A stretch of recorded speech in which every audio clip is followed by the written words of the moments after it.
Ya, kita pada kesempatan pagi hari ini kita akan membahas tentang 3 ciri kehidupan.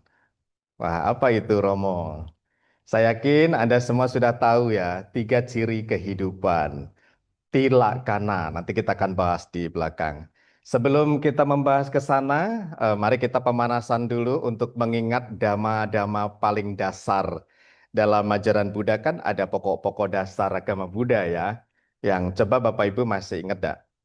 Ada beberapa hukum kebenaran di alam semesta ini yang ditemukan oleh guru agung kita, Guru Buddha. Karena Buddha ini bukanlah makhluk yang diturunkan dari atas tiba-tiba jadi seorang suci atau jadi nabi atau apa itu tidak. Beliau adalah seorang pangeran yang dari kehidupan-kehidupan lampau telah belajar dhamma, telah belajar praktek sehingga menyempurnakan 10 paramita. Ada juga mengatakan dalam Abhidhamma itu ada 30 paramita. Dia disempurnakan dari kehidupan semakin sempurna, dan beliau bercita-cita menjadi seorang Buddha. Menjadi seorang Buddha yang tercerahkan, yang paling unggul, dan setelah mendapatkan pencerahan itu, dia lalu menyampaikan dharmanya kepada semua makhluk. Nah, dalam penyelaman pada saat beliau menapaki jalan Bodhisattva, banyak liku-liku kehidupan. Ya, kalau Bapak Ibu sekarang hidupnya naik turun, pasang surut, ada suka, ada duka. Nanti kita lihat ya di belakang. Itu Buddha Gotama, waduh dalam perjalanannya sebelum menjadi seorang Buddha itu luar biasa. Dan akhirnya beliau menjadi manusia yang sempurna, tercerahkan. Nah, setelah tercerahkan itu beliau menyampaikan Dharma, ada beberapa hukum kebenaran yang beliau temukan, dalam arti ketahui dalam meditasinya. Yang pertama yang beliau ketahui adalah tentang 4 kebenaran. Apa Bapak Ibu? 4 kebenaran mulia. Sudah pernah mendengar sebelumnya? Romo Rusmin sudah pasti ya. Nah, 4 kebenaran mulia. Kita belajarnya santai aja ya. Santai, karena kita mau ingat-ingat dulu. 4 kebenaran mulia. Apa itu? Yang pertama adalah duka. Duka Arya Satcha, duka Niroda. Duka Niroda Gamini Patipada Arya Satcha. Apa itu, Romo? Buddha mengetahui bahwa dalam kehidupan ini selalu terjadi perubahan yang menimbulkan duka atau tidak memuaskan. Lalu Buddha juga mengetahui sumbernya apa, sebabnya apa. Buddha mengetahui sumbernya adalah tanha, keinginan, kelekatan ya. Lalu juga Buddha telah menemukan bahwa oh ini ada akhirnya loh. Bahwa segala penderitaan dalam hidup itu ada akhirnya. Ya, pencapaian nibbana. Lalu Buddha mengatakan ada 8 cara, 8 tahap untuk bisa mencapai duka secara total lenyap. Itu namanya 4 kebenaran mulia. Ya, nanti nanti romo-romo yang lain akan jelaskan dalam Dhamma Webs yang berikut-berikutnya ya. Jadi semua harus hadir. Itu nanti romo-romo akan sampaikan. Nah, lalu ada juga hukum yang disebut dengan Paticca Samuppada. Ada 12 nidana. Oh, ternyata dalam 12 nidana itu mengupas diri kita loh. Bahwa adanya awija, awija pacaya, nanti di situ dijelaskan ada 12 nidana ya. Ada kebodohan, muncullah bentuk-bentuk pikiran, muncullah kesadaran, muncullah nama rupa dan sebagainya, sebagainya. Jadi ternyata hidup ini saling bergantungan, tidak bisa sendiri. Ya, kita tidak bisa sendiri dalam kehidupan ini. Kita terbentuk ini juga tidak muncul dalam satu faktor, banyak faktor-faktor lain yang akhirnya terbentuk siapalah kita ini. Itu namanya Paticca Samuppada, ya. Lalu ada juga hukum tentang hukum karma dan kelahiran kembali. Ya, ternyata manusia ini bisa berbeda-beda. Mungkin Romo Rusmin dengan istrinya sekarang dalam kelahiran kok dari lahir sampai setia, sekarang itu dari kehidupan lampau sudah ada jejak karmanya. Lalu kenapa dalam perjalanan kehidupan kok tidak seperti itu, ada terjadi yang berbeda? Kenapa ada bayi yang tiba-tiba lahir mereka dari keluarga yang sangat susah?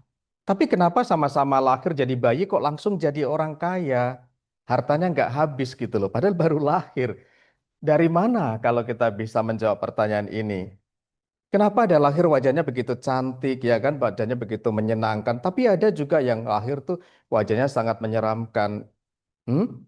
Ya, kenapa begitu lahir di keluarga yang mulia? Kenapa terlahir di kasta? Kalau di India itu ada kasta Candala, kasta yang paling pinggiran, itu kasta dibuang begitu. Katanya orang lihat bayangannya aja itu sudah sial gitu. Kenapa bisa begitu? Nah, Buddha dalam meditasinya, dalam menghadapi perjalanan spiritualnya, beliau mengetahui ternyata perbedaan-perbedaan kita karena ada hukum karma, ada hukum perbuatan kita, Bapak Ibu sekalian. Ya, jadi kita adalah pemilik karma sendiri. Wah, kita juga mewarisi karma sendiri. Kita lahir dari karma sendiri, kita berhubungan dengan karma sendiri dan terlindung oleh karmanya sendiri. Baik, sudah cerdas ya, udah pencerahan ini. Oke, dan seperti itu ada hukum karma juga. Nah, selain ada hukum karma, kita juga ada hukum kebenaran. Nah, ini yang akan kita bahas, yaitu hukum tiga ciri kehidupan. Tilakana ya. Sebetulnya dari tiga yang Romo jelaskan tadi ada hukum empat kebenaran mulia tentang duka asal duka, lenyapnya duka dan sebagainya. Lalu ada hukum patijak samupada, ada hukum karma dan hukum kelahiran kembali dan ini saling berkaitan yaitu tilakana. Nanti kita lihat ya. Di tilakana itu yang akan berkaitan apa? Oh, ternyata tentang nanti kan ada anicca, dukkha, anatta. Oh, dukkha itu berkaitan dengan hukum empat kebenaran mulia. Ya, nanti kalau sudah paham empat kebenaran mulia akan lebih mudah masuk ke tilakana ini sebenarnya. Ya, lalu ketika tanpa inti, tanpa diri, tanpa milikku, ini akan dipahami kalau Bapak Ibu paham tentang patijak samupada. Kenapa? Karena hukum itu saling bergantungan, tak bisa berdiri. Ya, Bapak Ibu ya, tidak bisa berdiri sendiri. Kalau tentang tilakana membahas tanpa inti, wah, akan paham jika Bapak Ibu memahami tentang patijak samupada. Nah, Buddha menjelaskan itu ada hubungan-hubungan. Kalau dalam bahasa Pali ada linga. Linga itu hubungan antar satu suta, hukum satu dengan yang lain. Oke, lanjut. Kayaknya tegang banget ya. Atau Romo terlalu cepat menjelaskannya. Bisa dipahami ya? Bisa dipahami ya, teman-teman juga ya. Oke. Lalu sekarang kita masuk. Apa tujuan kita mempelajari tilakana atau tiga corak kehidupan ini? Apa ya tujuannya? Yang pertama, tujuan kita belajar hari ini. Yang pertama, kita mempelajari hukum anicca, dukkha, anatta. Yang pertama adalah kita belajar untuk bagaimana memahami segala sesuatu itu seperti apa adanya. Duh, apa maksudnya ya? Mengamati, mengalami sesuatu ini seperti apa adanya. Ya itulah gitu loh. Ya inilah. Misalnya. Ketika anak muda sedang gembira dengan pasangannya, tiba-tiba diputuskan cintanya misalnya. Tiba-tiba ini habis, waduh Romo kok tahu ya, ini baru malam minggu Romo, saya baru diputusin cinta gitu ya. Nah, ketika hubungan mereka retak ya, broken, pecah gitu, dan akhirnya lo and gua and. Nah, kita cukup sampai di situ. Tiba-tiba mengalami kesedihan, sedih betul. Aduh, rasanya dunia ini penuh penderitaan. Nah, bagaimana caranya teman-teman belajar itulah apa adanya? Oke, bisa? Nah, tujuan kita dalam belajar tilakana adalah mengalami segala sesuatu apa adanya. Ini tilakana sebetulnya adalah pembahasan yang cukup dalam. Karena Bapak Ibu, saya mau tanya dulu. Untuk melihat sebagaimana adanya harus dikonekkan dengan pernah nggak Bapak Ibu duduk meditasi? Siapa yang sudah pernah bermeditasi? Satu, dua, tiga. Wah, Romo Rusmin, istrinya juga Rusmini. Ayo, AI pernah bermeditasi? Adik-adik, Koko, Caca? Kalau Romo Andri jangan tanya ya, sering meditasi ya. Karena Elson ini operator kita. Nah, pernah melakukan meditasi? Begini. Sebetulnya melihat seperti apa adanya, itu akan tampak jelas kalau kita langsung praktek dengan bermeditasi. Karena akan melihat, aduh betul ya ini anicca, ini berubah. Aduh, kenapa berubah ini kok sulit dipertahankan? Saya setengah mati mau mempertahankan pun kok nggak bisa. Akhirnya kecewa. Oh, kecewa itu sebetulnya nanti prosesnya akan muncul, berlangsung, lenyap. Nanti kita bahas ya. Nah, seseorang yang sering senang bermeditasi, dia akan akrab dengan tilakana. Masa sih Romo? Ya kita lihat nanti. Ya. Tetapi bagi teman-teman yang belum pernah bermeditasi, tidak apa. Anda juga ngalami kok. Karena anicca, dugaan atta ini paling dekat dengan kehidupan kita.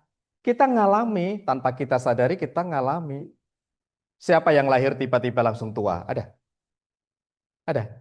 Enggak kan? Berproses kan? Dari lahir apa? Buddha bilang, lahir, tua, sakit, mati. Kok matinya ngomongnya pelan ya? Kenapa? Takut ya? Lahir, tua, sakit, mati. Ngalamin nggak kita ini nanti? Atau kita sudah pernah ngalamin di kelahiran lampau kan? Cuman lupa Romo. Ini tilakana tuh deket banget dengan kita. Dibilang dhamma yang paling dekat dengan kita, akaliko dan ehipasiko adalah tilakana. Kita lahir kok, tiba-tiba sekarang jadi Cece yang cantik, jadi koko yang ganteng. Terus nanti dewasa, menikah, punya anak. Ya kan? Ujung-ujung kita tua. Rambut sudah mulai memutih. Kalau rambut sudah mulai memutih, anicca, jangan kecewa. Nggak apa-apa. Pinggang sudah mulai encok-encok segala macam ya. Gigi sudah mulai berkurang satu. Mata udah mulai kabur-kabur. Deket kan anicca kan? Kita nanti bahas. Kok yang deket ini sering kita lupakan gitu ya. Nah, sesudah kita sakit-sakitan, ya kan, kita lihat di rumah sakit ya sakit-sakitan. Itu ternyata juga bukan hanya yang tua loh. Anak muda juga bisa sakit-sakitan, bisa lompat-lompat ini. Dan setelah itu meninggal dunia. Dan meninggal dunia nggak harus butuh jadi tua. Coba tanya sama teman kita di Seksi Duka Nelson. Kemarin baru kita sembayangin 17 tahun. Yang terakhir 25 tahun. 25 tahun. Tidak mengalami lahir, tua, sakit, mati. Jadi lahir, sakit, mati. Nggak tua dulu. Ada yang lahir, mati. Nggak tua dulu. Nggak sakit juga. Jadi ini adalah anicca. Yuk kita bahas. Karena tiga ciri kehidupan sangat dekat dengan kehidupan kita, Romo ingin kelas Dhamma ini, Dhamma Vibes ini, bukan hanya sekedar kita tahu, tapi coba nanti belajar menerima, ya, menerima apa? Karena adanya apa? Ya, menerima apa adanya, bukan adanya apa. Oke, nih. Buddha menyatakan dalam Anguttara Nikaya 124 di Yoda Jiwa Waga, ini hukum tilakana ini Buddha mengatakan gini. Para biku dengan hadirnya tata gata itu Buddha ya. Para biku dengan hadirnya tata gata atau tanpa hadirnya seorang tata gata atau Buddha, tetaplah berlaku suatu prinsip, suatu kebenaran yang tidak dapat dibantah, bahwa segala sesuatu yang terbentuk adalah tidak kekal, tidak memuaskan, dan tanpa inti atau tanpa diri. Ada Buddha atau tidak ada Buddha, hukum ini sudah ada. Jadi Buddha bukan menciptakan hukum tilakana, bukan. Buddha tidak menciptakan hukum tilakana. Buddha tidak menciptakan hukum karma kelahiran kembali, tidak menciptakan paticca samuppada dan empat kebenaran mulia. Hukum itu sudah ada. Tetapi karena manusia melupakan kebenaran ini, maka kita berputar-putar dalam samsara. Lahir meninggal tanpa ujungnya. Lalu Buddha menemukan Dharma kembali, menemukan kebenaran ini kembali dan diajarkan kembali.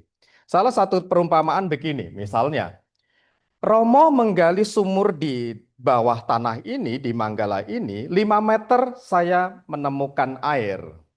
Romo Rusmin di rumahnya menggali sumur, tidak 5 meter ketemu air, tapi 10 meter dia menemukan air.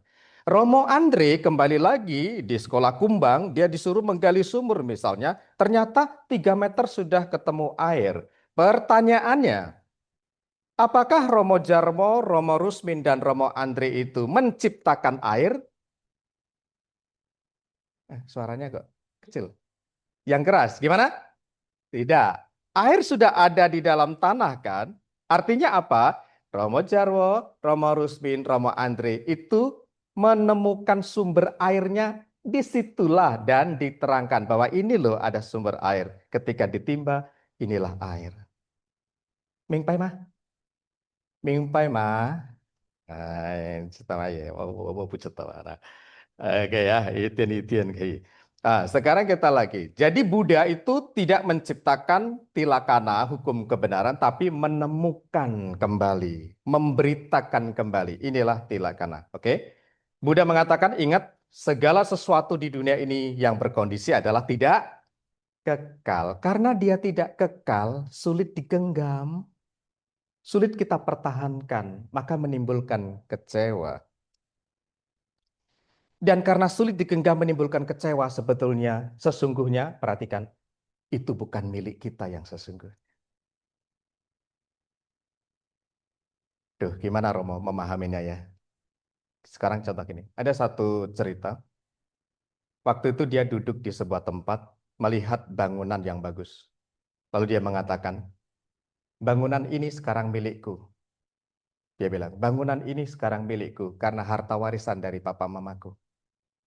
Tapi kita lihat, 50 tahun kemudian, dia akan jadi milik orang lain. Hmm. Dalam perenungan itu, akhirnya beliau mengerti. Ini pencerahan kecil ya, dia mengerti. Jika hari ini bangunan gedung mewah ini adalah milikku, karena papaku, dan 50 tahun kemudian aku nggak ada, dia akan jadi milik orang lain. Apakah benar-benar ini milikku? No. Ternyata kita hanya numpang untuk tinggal sementara. Lalu pertanyaannya, ketika gedung mewah atau warisan ini dari papa mamaku, sebetulnya bukan milikku yang sesungguhnya, karena nggak bisa kita pegang selamanya. Kenapa kita dengan kakak beradik harus berantem? Kadangkala harus saling membunuh. Hanya karena sesuatu yang tak dapat kita miliki selamanya. Jika umat Buddha memahami tilakana, dia akan aware, dia akan mengerti. Ya, ini akan menjadi sebuah tempat untuk aku tinggal dan suatu saat bukan jadi milikku yang sesungguhnya. Paham ya? Nah, ini salah satu hal ya. Tapi bukan berarti terus kita jual, kita main judi online, kita main apa. Oh, enggak gitu dong, ya kan? Bukan milikku, bukan berarti kita tak peduli. Oke, paham ya? Ini salah satu contoh.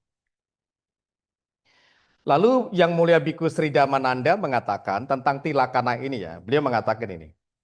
Ajaran tentang sifat dari segala sesuatu yang tidak kekal merupakan salah satu poros utama Buddhis. Jadi dari semua hukum kebenaran, dari semua ajaran agama Buddha, yang Buddha sampaikan, inilah tilakana itu porosnya, Romo.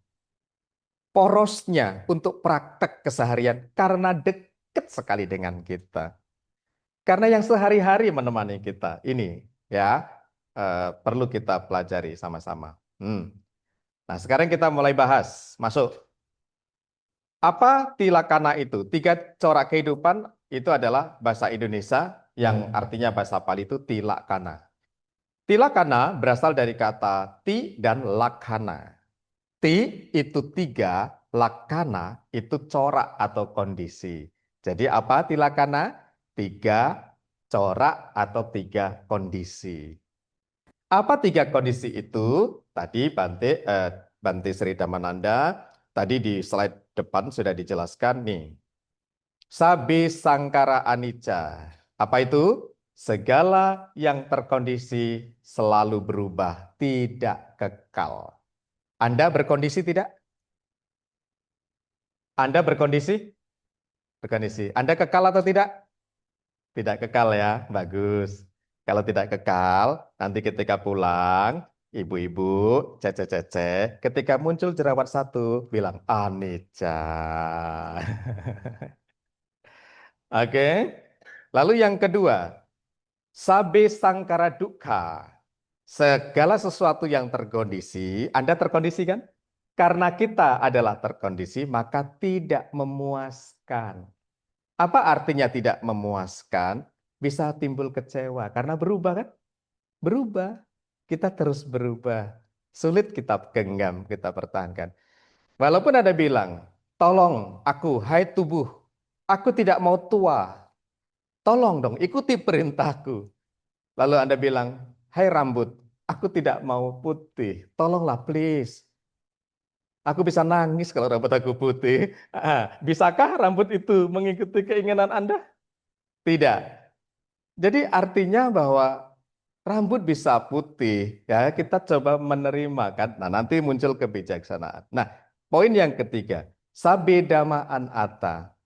Karena segala sesuatu yang terkondisi itu berubah, karena yang terkondisi itu sulit dipertahankan dan tidak bisa memuaskan kita, sesungguhnya sabedamaan ata artinya semua fenomena yang terkondisi itu bukan milik kita yang sesungguhnya.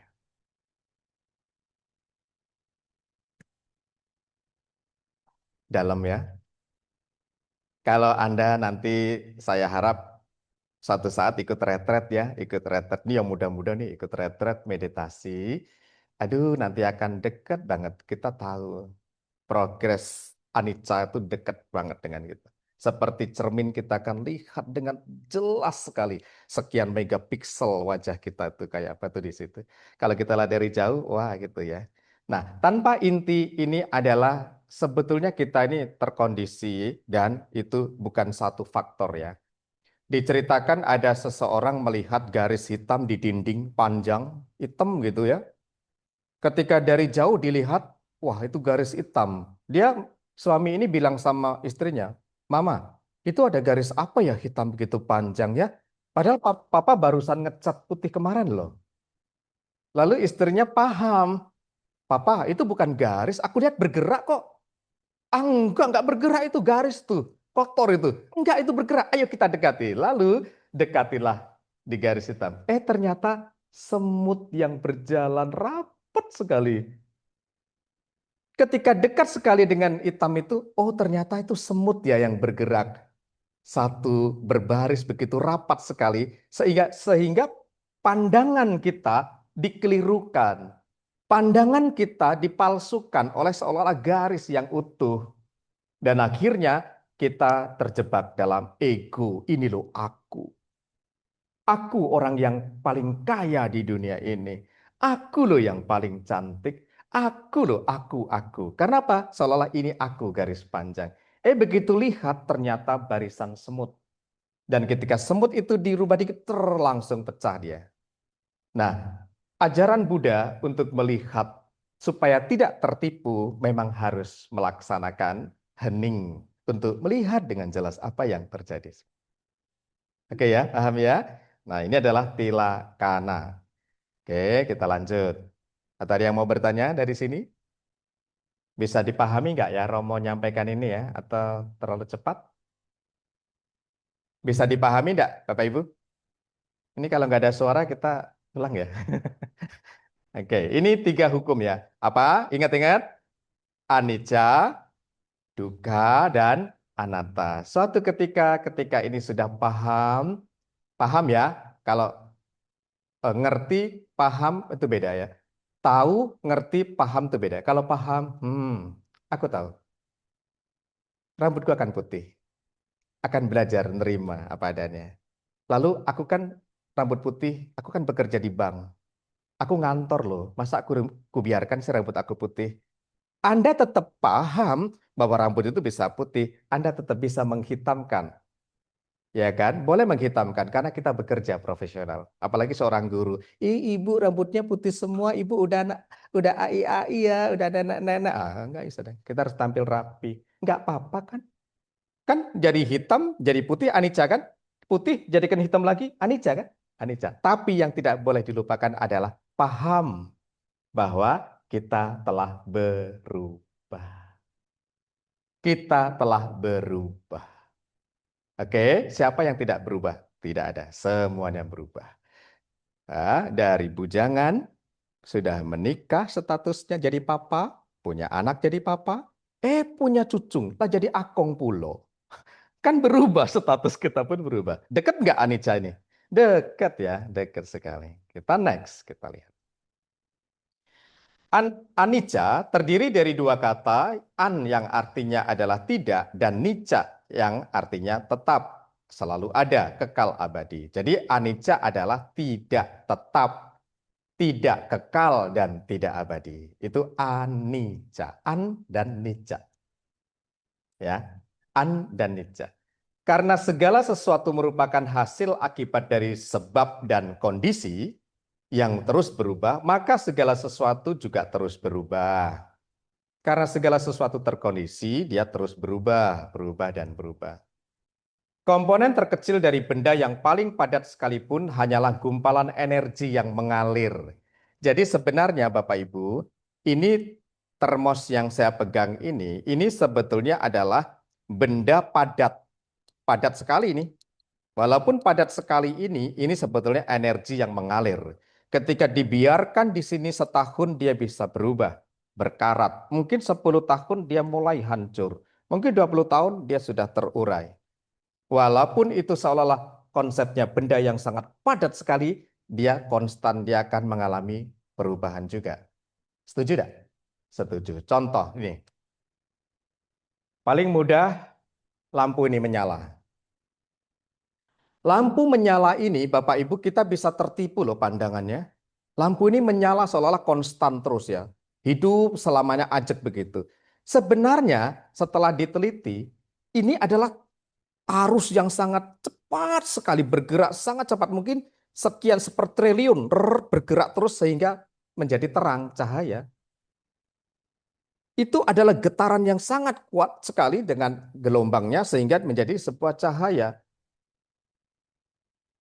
Itu yang dikatakan sebenarnya hal terkondisi itu adalah hanya aliran-aliran seperti itu. Ya, kita terus-menerus berubah, mengalir sebuah energi yang mengalir. Namanya dibilang energi cahaya atau energi listrik seperti itu ya. Nanti ada energi kalau suara itu energi yang kita dengar ya. Pikiran yang tidak terlatih bahkan lebih berkeliaran dan rentan untuk berubah. Kalau pikiran kita tidak terlatih, betul loh. Coba bayangin tuh, rasakan sekarang. Bapak Ibu bisa duduk di sini, pikiran kita kemana-mana loh. Kalau nggak dilatih, kita nggak fokus dengar dhamma loh. Mungkin sekian per detik Anda ingat di rumah. Jangan-jangan ayam goreng saya tadi tudung saji belum ditutup. Lalu nanti itu yang lalu loh, udah lewat. Sepersekian detik jentikan jari, tek. Wih, aku jam 11 nih ada janji aku nak ke mall ini. Mana Romo, cepet-cepetlah selesai. Baru begitu, cepet begitu lompat. Begitu deket. Pas Romo ngingetin, langsung ingat lagi. Di sini denger dhamma dulu deh. Pikiran begitu cepat bergerak gitu. Kita ini cepat bergerak gitu. Dan tubuh kita ini juga bergerak terus loh. Bergerak terus, tidak ada yang bisa menghentikan. Ya, bergerak terus menuju ke tuaan ya, seperti itu. Nah, kaidah anicca bersifat netral. Anicca itu netral, tidak jahat juga tidak baik. Dia tidak memihak pada wo ini jena, wo wana. Nih, de Cungko jen. Anicca berubah tuh nggak peduli orang Cungko jen, ini jen, Huana, Afrika. Enggak, semua kena hukum perubahan ini. Jadi anicca ini tidak memihak pada siapapun, ya, dia bisa bermuncul secara alami seperti itu. Yang membedakan kita hanya kelahiran dan karma kita. Bisa paham tentang anicca? Ya, semuanya bergerak terus-menerus, entah benda-benda, entah kita sendiri, entah pikiran Anda, perasaan Anda mungkin, ya, ingatan Anda masa lalu bisa lupa atau Anda sadar tidak sadar tuh anicca semuanya. Oke, sebenarnya ini ada satu pertanyaan untuk Anda.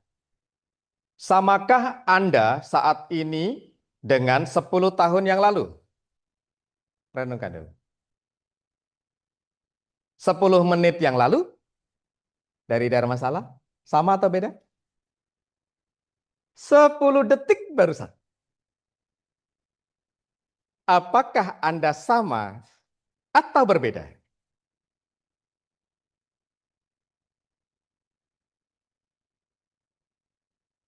Nggak ada yang bisa dijawab ini. Coba tunjuk tangan. Apakah Anda sama 10 tahun yang lalu, 10 menit yang lalu, 10 detik yang lalu?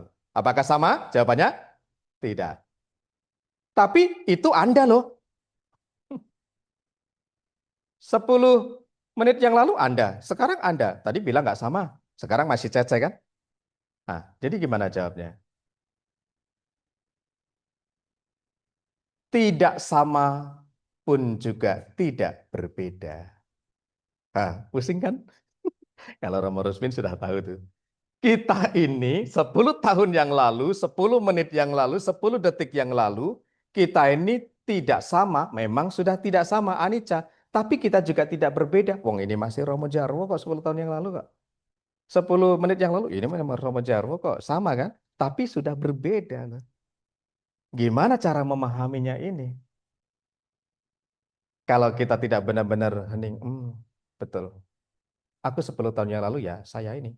Tapi sekarang saya sudah berubah. Ya, jadi begitu. Tidak ada satupun yang tak berubah. Satu-satunya yang tidak berubah adalah perubahan itu sendiri. Ah, paham ya? Dapat ya? Tidak ada satu apapun yang tidak berubah. Yang tidak berubah adalah perubahan itu sendiri. Minum bentar ya. Sambil dipikir agak pening ya ini. Anicca ya.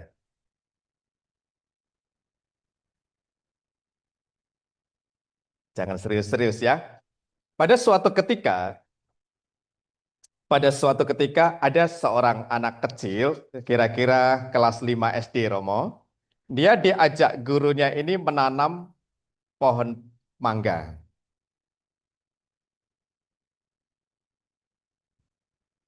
Anak kecil ini dalam satu kelas diajak menanam pohon mangga sama gurunya. Lalu gurunya ini memilih satu anak ini, si A ini menanam dan memang digali dan dia tanam. Sesudah itu anak ini kelas 6 SMP, SMA, kuliah, bahkan kuliah sampai ke luar negeri. Suatu ketika gurunya ini sudah tua dan ngajak anaknya reuni. Yang sudah pulang di kampung tuh, ayo kita kumpul nak, kita reuni gitu. Ketika kumpul reuni itu, anak-anak ini heran, kok di sekolah kita ada pohon mangga yang besar gitu ya. Wah, ini siapa yang menanam gitu. Nah, dia lupa kecil ini nanam. Terus gurunya kan sudah tua, dia bilang, kamu yang nanam boy. Pak guru, enggak, aku enggak mungkin menanam ini, enggak tahu saya nanam. Iya, kamu yang menanam gitu loh. Terus akhirnya ini ada foto-foto kamu tuh. Oh, iya ya. Ini saya yang menanam nih Pak Guru ya. Nah, seperti itu. Kita kadangkala bisa melupakan kita di kelahiran yang lampau, tetapi sebenarnya hal itu tetaplah berjalan terus. Ya, berjalan terus begitu. Kadang kita bisa lupa siapa diri kita, tapi sebenarnya kita telah berjalan terus. Ya, bisa paham? Oke, sekarang kita lihat satu video ini. Nah, kita lihat sebentar. Masa anak-anak tuh. Oke, sudah mulai besar. Wah, siapa yang suka main ini anak muda nih? Oh, sarjana. Wah, kumpulkan duit banyak-banyak. Oh, siapa nih sekarang yang sedang kumpulkan duit banyak-banyak? Nah, hartanya banyak. Nah, sesudah itu kaki dua sudah berubah jadi kaki tiga. Pakai tongkat. Sudah mulai berubah. Nafas pun sudah sulit ya. Satu cuplikan singkat bahwa ternyata kita nanti akan seperti itu. Bisa paham? Ya. Oke, ini namanya anicca. Ya. Nah, selain anicca, kita lihat kita sendiri berproses kayak gitu. Sekarang saya tanya, ada keluarga Anda yang pernah di nirwana atau di caritas yang kita apa namanya duka gitu? Sudah pernah mengalami semua? Atau ada yang belum pernah keluarganya satu orang pun meninggal? Ada? Hah? Nggak ada ya? Pernah ya ngalamin ya? Nah, sering kita baca kalimat ini. Anicca wata sangkara upadawa damino upajitwa nirujanti tesang upasamosuko Ini sering kali kita dengar ya, Romo ya. Ini paling sering kita dengar ketika ayah, mungkin ibu, akong, ama, atau mungkin adik atau anak kita meninggal, kita pernah mendengar syair ini. Sangat dekat dengan kita. Artinya apa? Tidak kekal adalah hakikat dari segala sesuatu, yang lahir akan mengalami kematian, yang berbentuk akan mengalami kehancuran, semua setelah timbul akan lenyap kembali. Dengan lenyapnya kemelekatan didapatlah sebuah kebahagiaan. Lenyapnya kemelekatan adalah didapatkan kebahagiaan. Untuk bisa memahami anicca dengan jelas, ketika kita bisa lepas dari kemelekatan, semakin enteng kita menghadapinya. Nanti kita lihat beberapa kisah di bawah, Bapak Ibu. Wah, itu ya, karena mereka bisa melepas, akhirnya dia bahagia. Awalnya tidak bisa bahagia ya. Nih, proses anicca. Proses anicca itu ada 3 tahap, Bapak Ibu. Yang pertama adalah upada, timbul, lalu ada titik proses, lalu ada banga, itu lenyap. Jadi anicca itu memiliki 3 perjalanan. Yang pertama adalah timbul, berproses, lalu lenyap. 3 tahapan ini berlaku entah dalam benda apapun. Kalau ini muncul, karena ini adalah sangat lama, dia timbul, berproses lama, mungkin dia akan lenyapnya lama. Tapi pikiran Anda sekarang muncul dalam sepersekian second detik pun bisa, prosesnya ada, muncul, biasa cepat lenyap. Maka dalam Abhidhamma kita lihat di situ, kita lihat di sana, kita bisa lihat ya. Dalam satu jentikan jari, begitu cetek begitu, kita mengalami kana atau saat itu, ini berapa berarti? 6.400.999.988 kana. Betapa cepatnya proses itu bergerak. Dalam satu jentikan jari, kana itu muncul, timbul, lenyap, timbul, saking cepatnya tidak bisa dikatakan muncul, proses, lenyap. Padahal itu muncul proses dengan cepat sekali, konstan itu. Jadi pikiran kita, kalau Bapak Ibu, aduh, kok aku nak banyak pikiran ya? Sering nggak? Aku ini kok banyak pikiran, sampai nggak bisa tidur, Romo. Sebetulnya pikirannya nggak banyak. Karena kita kurang mengamati, belum pernah meditasi, jadi seolah-olah pikirannya banyak. Padahal pikirannya nggak banyak, tapi temennya yang banyak. Pikirannya satu, tapi temennya yang banyak gitu ya. Naik turun begitu cepat. Nah, dalam mengamati anicca, jika tidak dengan duduk meditasi, vipassana bhavana, sulit untuk bisa menemukan kecepatan itu kita lihat. Ya, maka untuk mengetahui anicca itu memang kita usaha untuk praktek dalam meditasi itu. Saya yakin ini untuk mendorong saja. Romo, aku mau cobalah meditasi. Aku mau lihat diriku sendiri. Nah, betul. Anicca itu melihat diri sendiri. Gak usah lihat orang lain. Semakin Anda bisa melihat diri sendiri, saya ini ternyata pikiranku begitu cepat ya, begitu cepat sekali berlalu gitu. Oke, bisa paham dari sini? Sekarang kita lihat lagi. Mengapa semua makhluk begitu sulit menerima perubahan? Tapi saya tidak bicara Anda ya. Mengapa semua makhluk itu begitu sulit menerima perubahan? Maka kadangkala sama-sama punya kasus kehilangan papa yang dicintai meninggal dunia. Ada umat Buddha yang cepat let go. Aku tahu ini anicca. Aku sadar aku sedang sedih ditinggal papa. Tapi aku paham anicca. Ya udah, papa memang sudah anicca. Dia cepat banget let go. Tapi ada orang yang sama, begitu kehilangan papanya, sama-sama kehilangan papanya. Lama sekali bisa move on itu. Dibawa penderitaan itu bertahun-tahun, bahkan dia sampai sedih, saking sedihnya bisa timbul mah. Sampai nggak bisa let go, karena saking cintanya dengan papa. Tadi kita lihat apa itu? Upadana. Kelekatannya begitu kuat. Karena belum begitu melihat anicca dengan jelas. Ya, jadi Setelah kita lihat mengapa manusia atau makhluk itu sulit menerima perubahan, yang pertama, nih, tolong bisa bantu dibaca salah satu. Ramo Rusmin,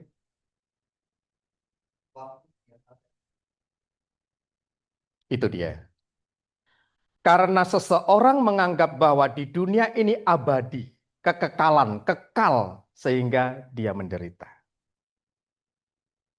Bing Pai mah, paham ya? Paham. Yang kedua, Cek Rusmini. Hmm. Karena kita mengatakan semua ini milikku dan tidak mau berubah, itu penderitaan. Ya, tidak mau berubah.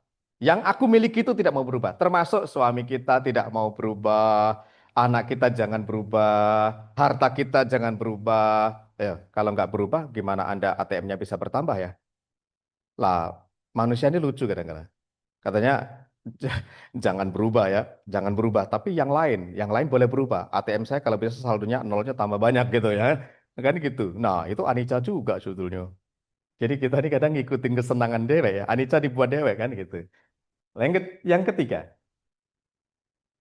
Caca, betul.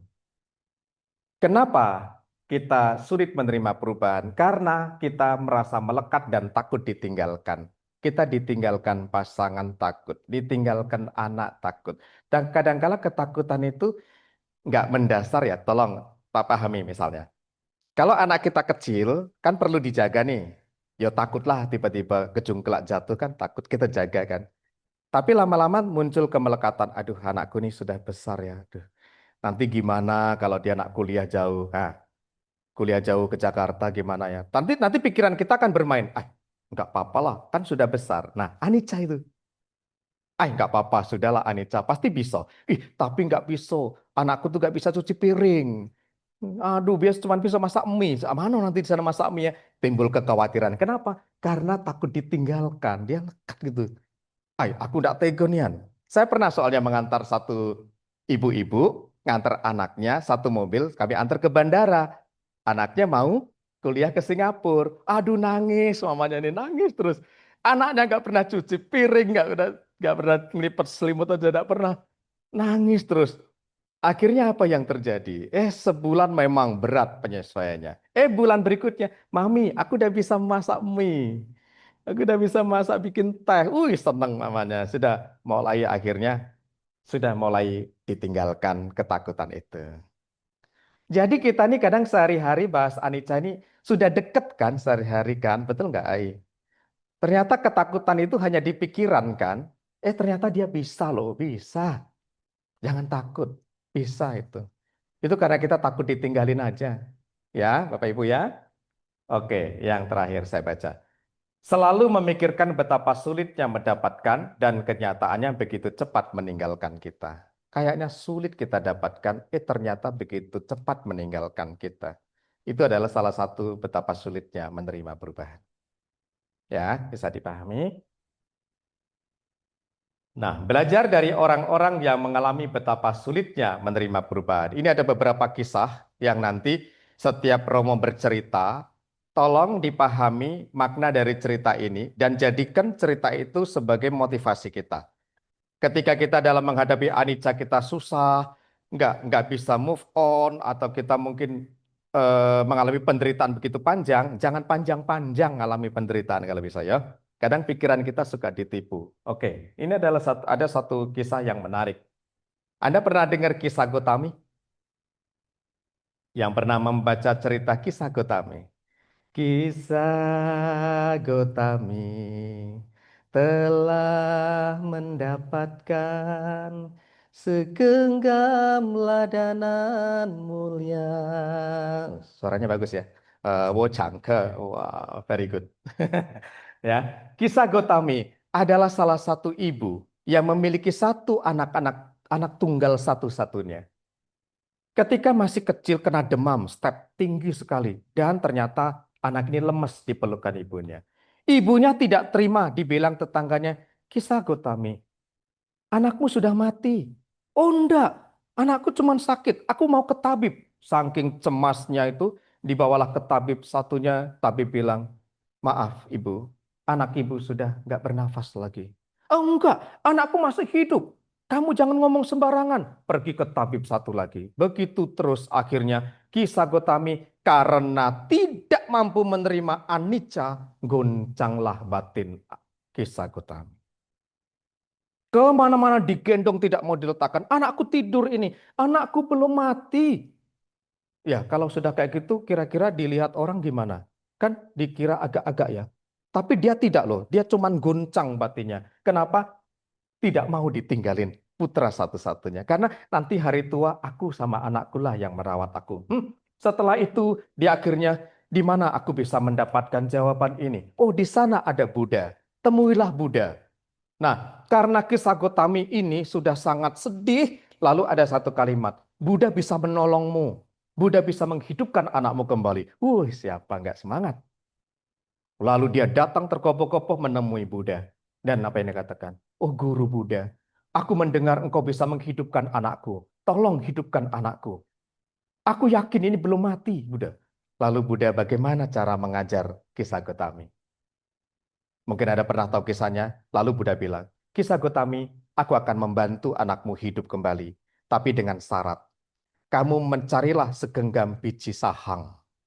Sahang semok, lada.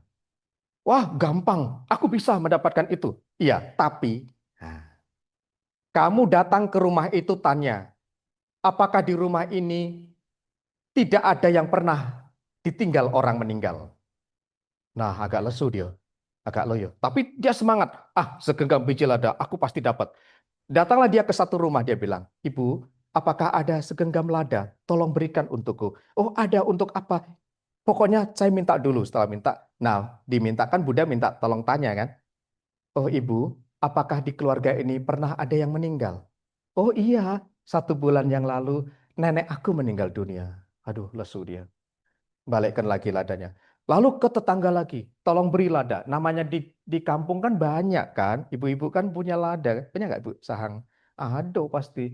Rumahku juga ada. Gitu loh. Cuman sudah ditumbuk.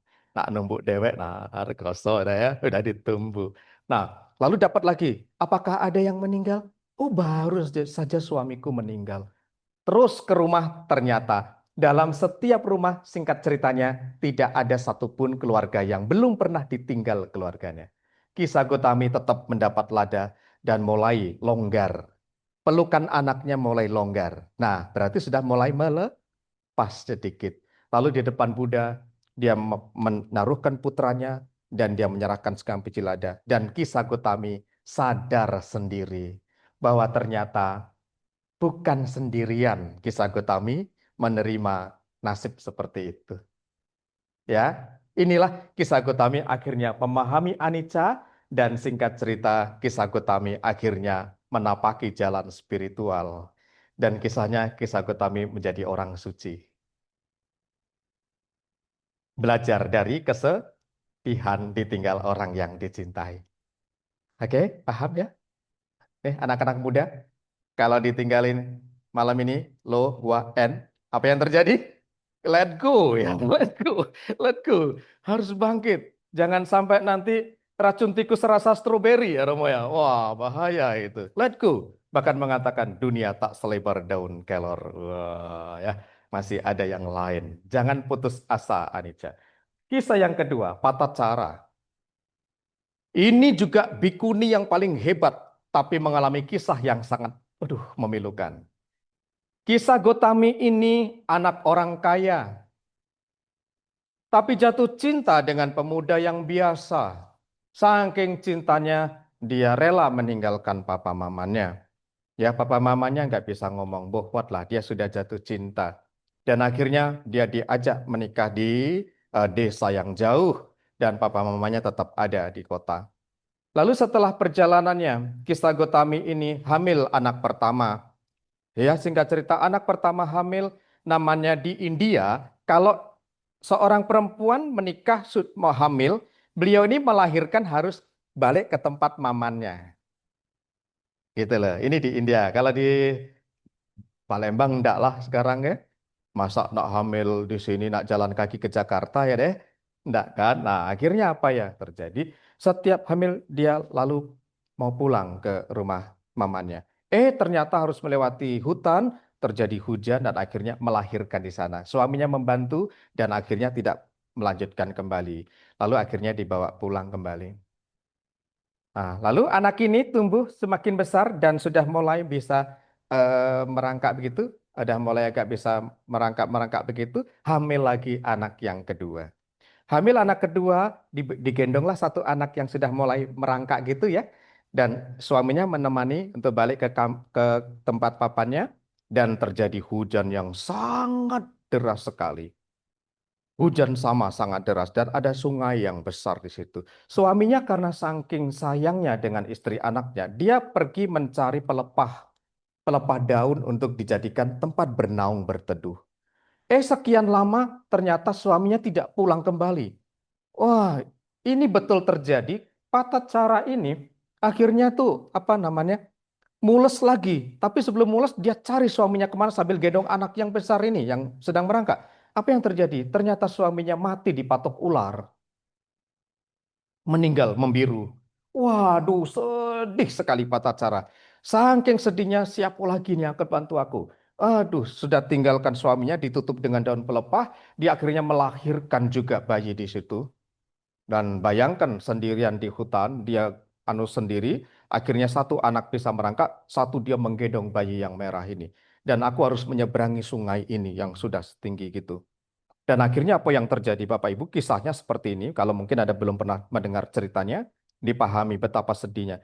Lalu setelah itu, kisah Gotami sambil menggendong anaknya ini, dan satu kan tidak mungkin bawa dua, berat, lalu yang sudah bisa merangkak ditaruh di pinggir yang di sungai itu, ditaruh di pinggir sini dan kebalik-kebalik, sorry.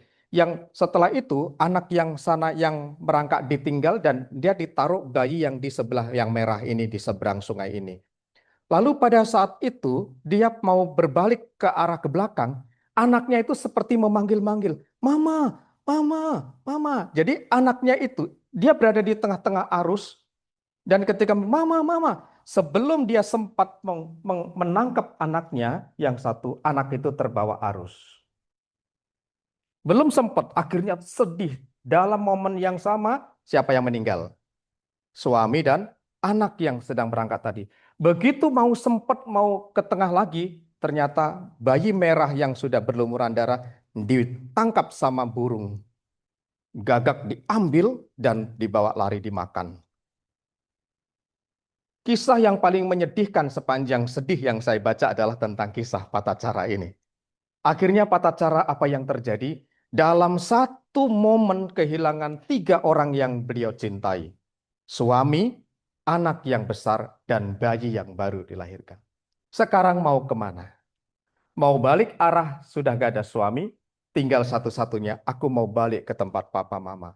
Dengan pikiran yang guncang, dengan pikiran yang kacau, dan apa yang terjadi. Begitu sampai di kampung, ternyata juga terjadi apa kayak gempa begitu, dan banyak keluarga dia sendiri yang tertimbun rumah. Dalam satu momen yang berdekatan, dia kehilangan papa, mama, dan semua saudaranya kena reruntuhan gempa di kampung ini. Patacara akhirnya menjadi linglung. Dan ketika menjadi linglung, Patacara pergi berjalan tanpa arah dan tiba-tiba Buddha menyampaikan dhamma. Pada saat menyampaikan dhamma, Patacara, maaf ya, bajunya sudah compang-camping bahkan sudah hampir tak punya baju. Tiba-tiba entah bagaimana Patacara ini kok bisa seolah-olah mau mendekat ke Buddha. Lalu pada di alun-alun itu semua terdiam, tiba-tiba Patacara mendekat Buddha. Ada satu ibu yang sangat melihat kok gitu dilempar sari. Sarut, sari tahu. Kain dilempar sari. Patacara langsung menyambut dan dia tertelungkup bersujud pada Buddha dan Buddha bilang begini. Hai Patacara anakku, Laila, Kolai. Patacara anakku, kesinilah. Dan akhirnya apa yang terjadi? Patacara begitu dipanggil, Patacara anakku kesinilah, dia langsung sadar. Dan Patacara menjadi sembuh dan kesadarannya seperti pulih kembali. Karena dipanggil anakku kesinilah. Dan kata kalimat itu jarang didengar sama dia bertahun-tahun. dan akhirnya memulihkan kesadaran Patacara. Dan Patacara diajak untuk belajar Dhamma dan akhirnya Patacara menjadi bikuni, bikuni yang paling hebat memegang silsilah. Ya, nah, itu juga kisah yang sedih ya. Tapi apapun itu ternyata endingnya happy. Ya, ternyata endingnya happy. Lalu ada pemuda yang kehilangan ayahnya, Sigalowada Sutta. Saya tidak cerita banyak ya, nanti waktunya habis. Lalu Raja Pasenadi kehilangan istrinya. Istrinya cantik sekali ya. Lalu Raja Pasenadi ini kehilangan, tidak mau istrinya itu meninggalkan dia. Ya, ternyata sudah dikasih tahu kalau istri Raja Pasenadi sudah bersenang-senang dengan orang lain. Aduh sedih sekali. Akhirnya dia juga bisa melepas ya. Ya, peristiwa gempa, banjir, perang, dan sebagainya, itu adalah segala yang terkondisi memang tidaklah kekal, maka berjuang dengan sungguh-sungguh. Ini pesan Sang Buddha. Nah, jadi ini adalah sepenggal kisah-kisah tentang anicca. Dari sini dulu, ada yang mau ditanya?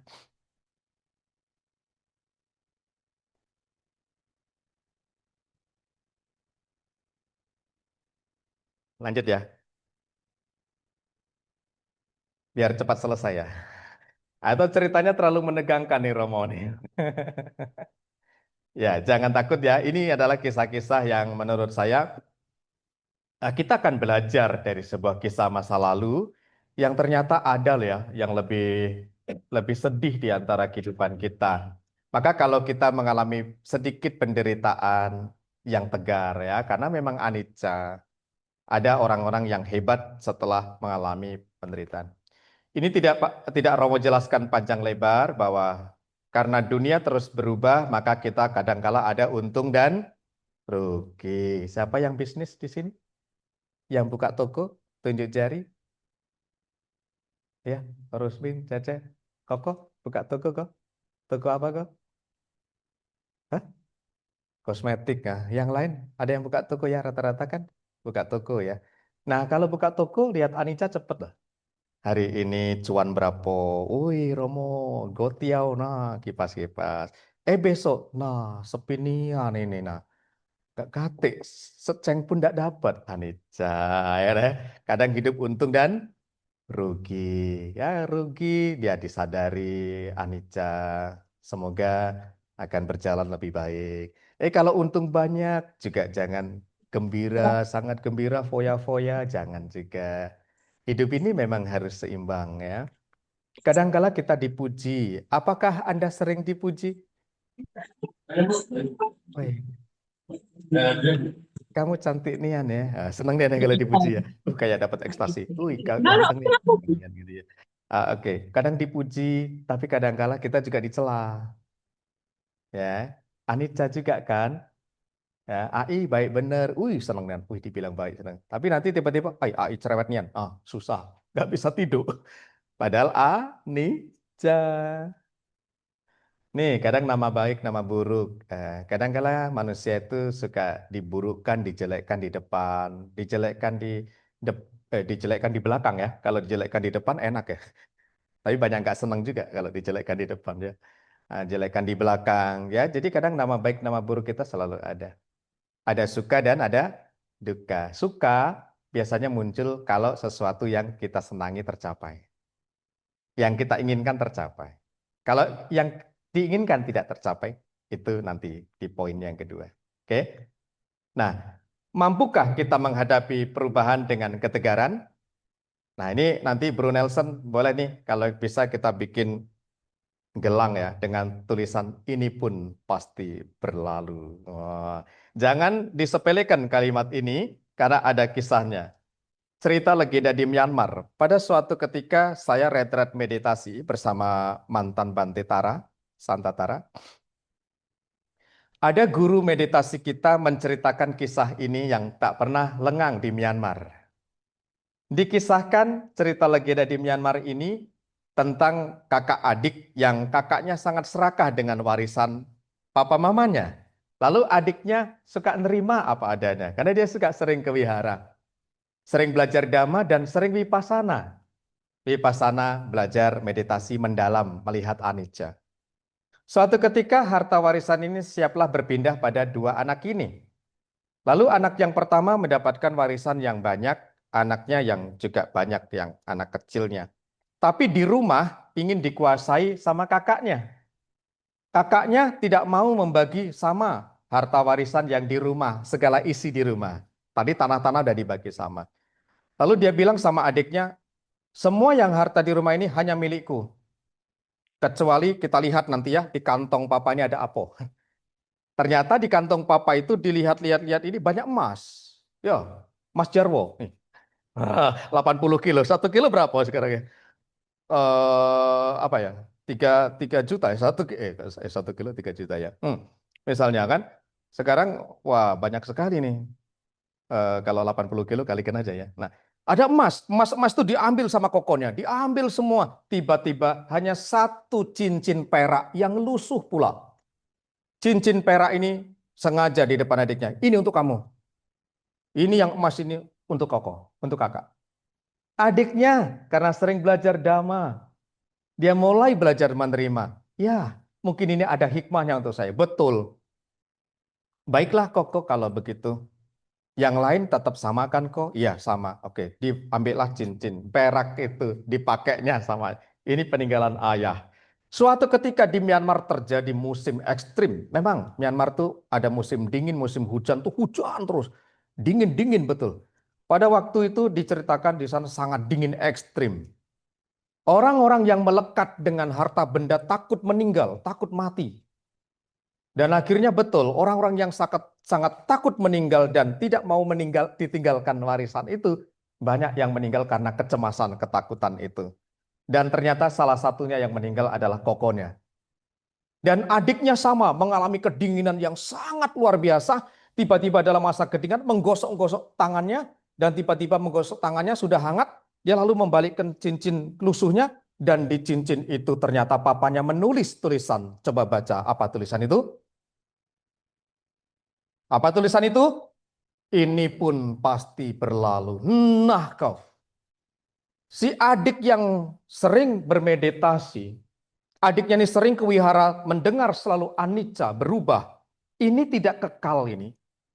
Musim dingin ini akan berlalu. Cocok betul dengan cincin perak yang lusuh tadi. Dia memegang mantra yang dahsyat. Ini bisa jadi mantra ini, Mo. Ini pun pasti berlalu. Akhirnya cincin perak menyelamatkan dia. Ini pun pasti berlalu. Digosok-gosoknya dan akhirnya tubuhnya menjadi hangat dan ternyata si adik kecil ini lolos dari jeratan maut. Dan akhirnya musim mulai berganti menjadi dingin. Musim semi mulai timbul. Dan adiknya akhirnya apa? Ya warisannya lari kemana? Ke adiknya juga kan akhirnya seperti itu kisahnya. Makanya di sini yang pertama adalah kalimat ini pun pasti berlalu menunjukkan bahwa jangan sedih terlalu panjang ya AI ya. Ya Romo semuanya kita belajar. Sedih boleh tapi jangan terlalu panjang. Buat kalimat ini pun pasti berlalu. Tepuk tangan dulu dong untuk kalimat ini. Ya. Saya senang. Kisah ini tidak akan saya lupakan. Karena waktu itu sambil meditasi, sambil mendengar kisah ini di Myanmar. Di pondok yang sederhana mendengar ceramah. Seorang saya Dao hebat ya. Nah, ternyata ada orang yang mampu menerima perubahan itu. Nah, pemuda yang menemukan kebenaran di penjara. Kalimatnya sama. Di penjara anak muda ini sangat menderita. Karena mendapat hukuman yang sangat panjang. Makan tidak enak, tidur tidak bisa. Dari orang kaya, tiba-tiba di penjara. Sangat menderita sekali dan harus diisolasi. Dan pada saat mulai bertahun, setahun, 2 tahun, saking penat menderitanya, di tembok itu banyak coretan-coretan orang, dan ternyata kamar yang tempat dia tempati, pernah berdiam satu kakek tua. Kakek tua ini ternyata adalah seorang yang sering merenung di meditasi itu dan tanpa sadar kakek tua itu menulis kalimat yang sama. Apa kalimatnya? Ini pun pasti berlalu, Bro Nelson. Apa yang terjadi di situ? Si pemuda ini langsung semangat sekali. Wah, ternyata aku kenapa memikirkan ini terus? Ini pasti berlalu. Tinggal kapan waktunya aku menanti ini? Mulai get up. Setelah get up, dia pertama dia let go. Dia bisa let go, meninggalkan itu, dia get up, bangun. Dan akhirnya anak ini sehari-hari selalu membaca tulisan itu dengan tenang, dengan sesadar-sadarnya. Dia makan pun sudah mulai makan enak, dan tidur pun sudah enak. Tanpa dirasa akhirnya tiba masa di mana si pemuda ini keluar dengan penuh rasa bahagia. Untung diselamatkan dengan kalimat, ini pun pasti berlalu. Oke, paham ya? Bagus ya. Apakah bisa mantra ini di toko kita? Kalau lagi nggak cuan, ini pasti berlalu. Tapi kalau cuan, jangan berlalu deh. Bener ya kok ya? Ya kok ya, Rama Rusmin ketawa. Betul kan? Nah, ternyata manusia suka gitu kan. Tapi Buddha bilang itu wajar kok. Itu lumrah. Kenapa? Manusia ingin bahagia. Ya, tapi di sana. Kalau di sini kan sudah anicca sudah tahu. Jadi mantra itu mau untung ya berlalu, tidak untung lalu. Jadi ketika toko sepi nggak sedih, nengok tetangga rame nggak sedih, karena dia juga anicca kok, dia juga berlalu. Ah siapa tahu balik ke sini, untung juga kan. Seperti itu. Yang mulia Ajahn Chah mengatakan, ini guru meditasi.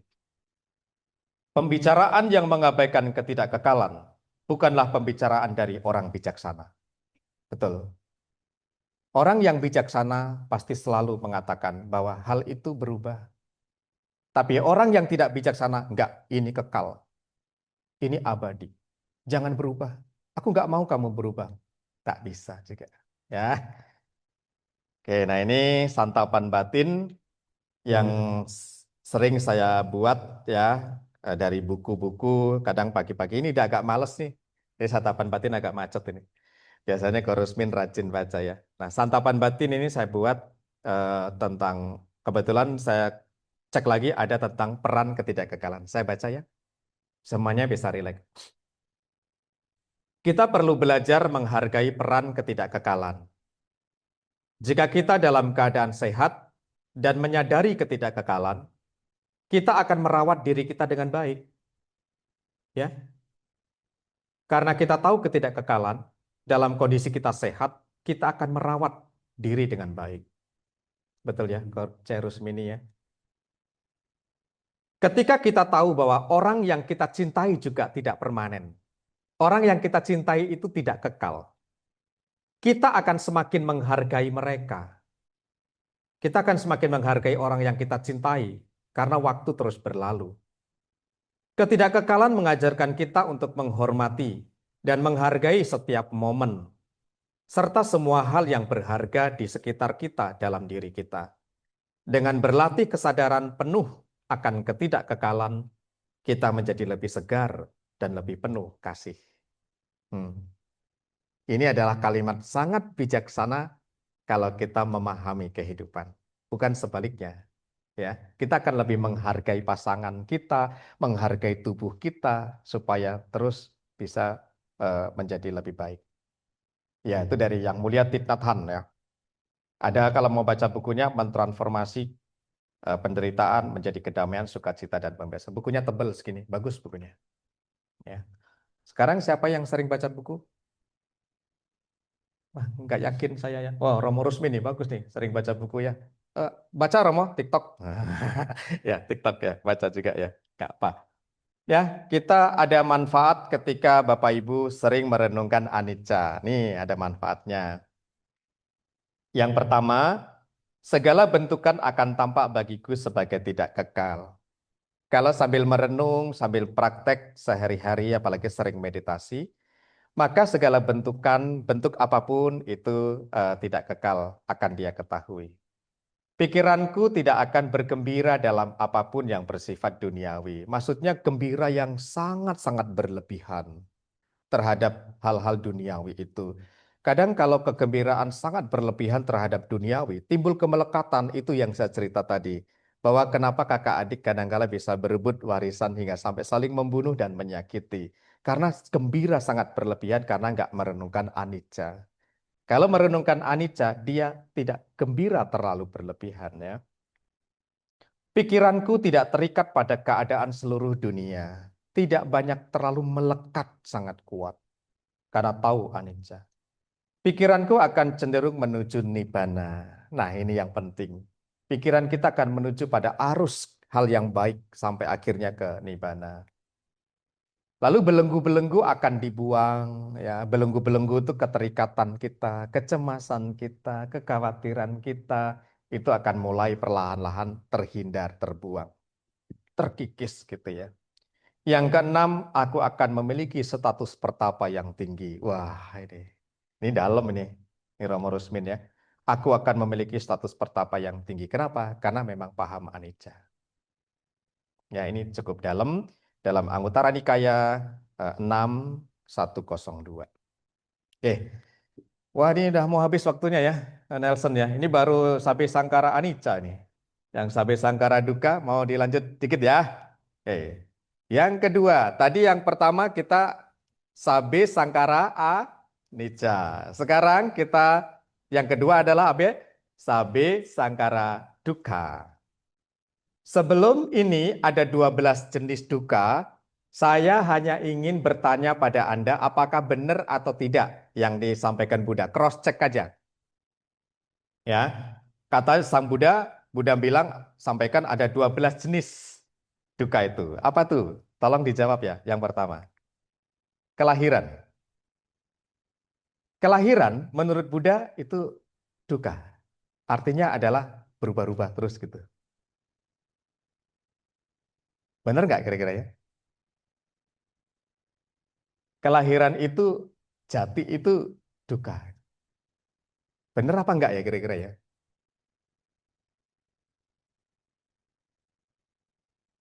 Kok Buddha bilang kelahiran itu duka, itu bener apa enggak ya?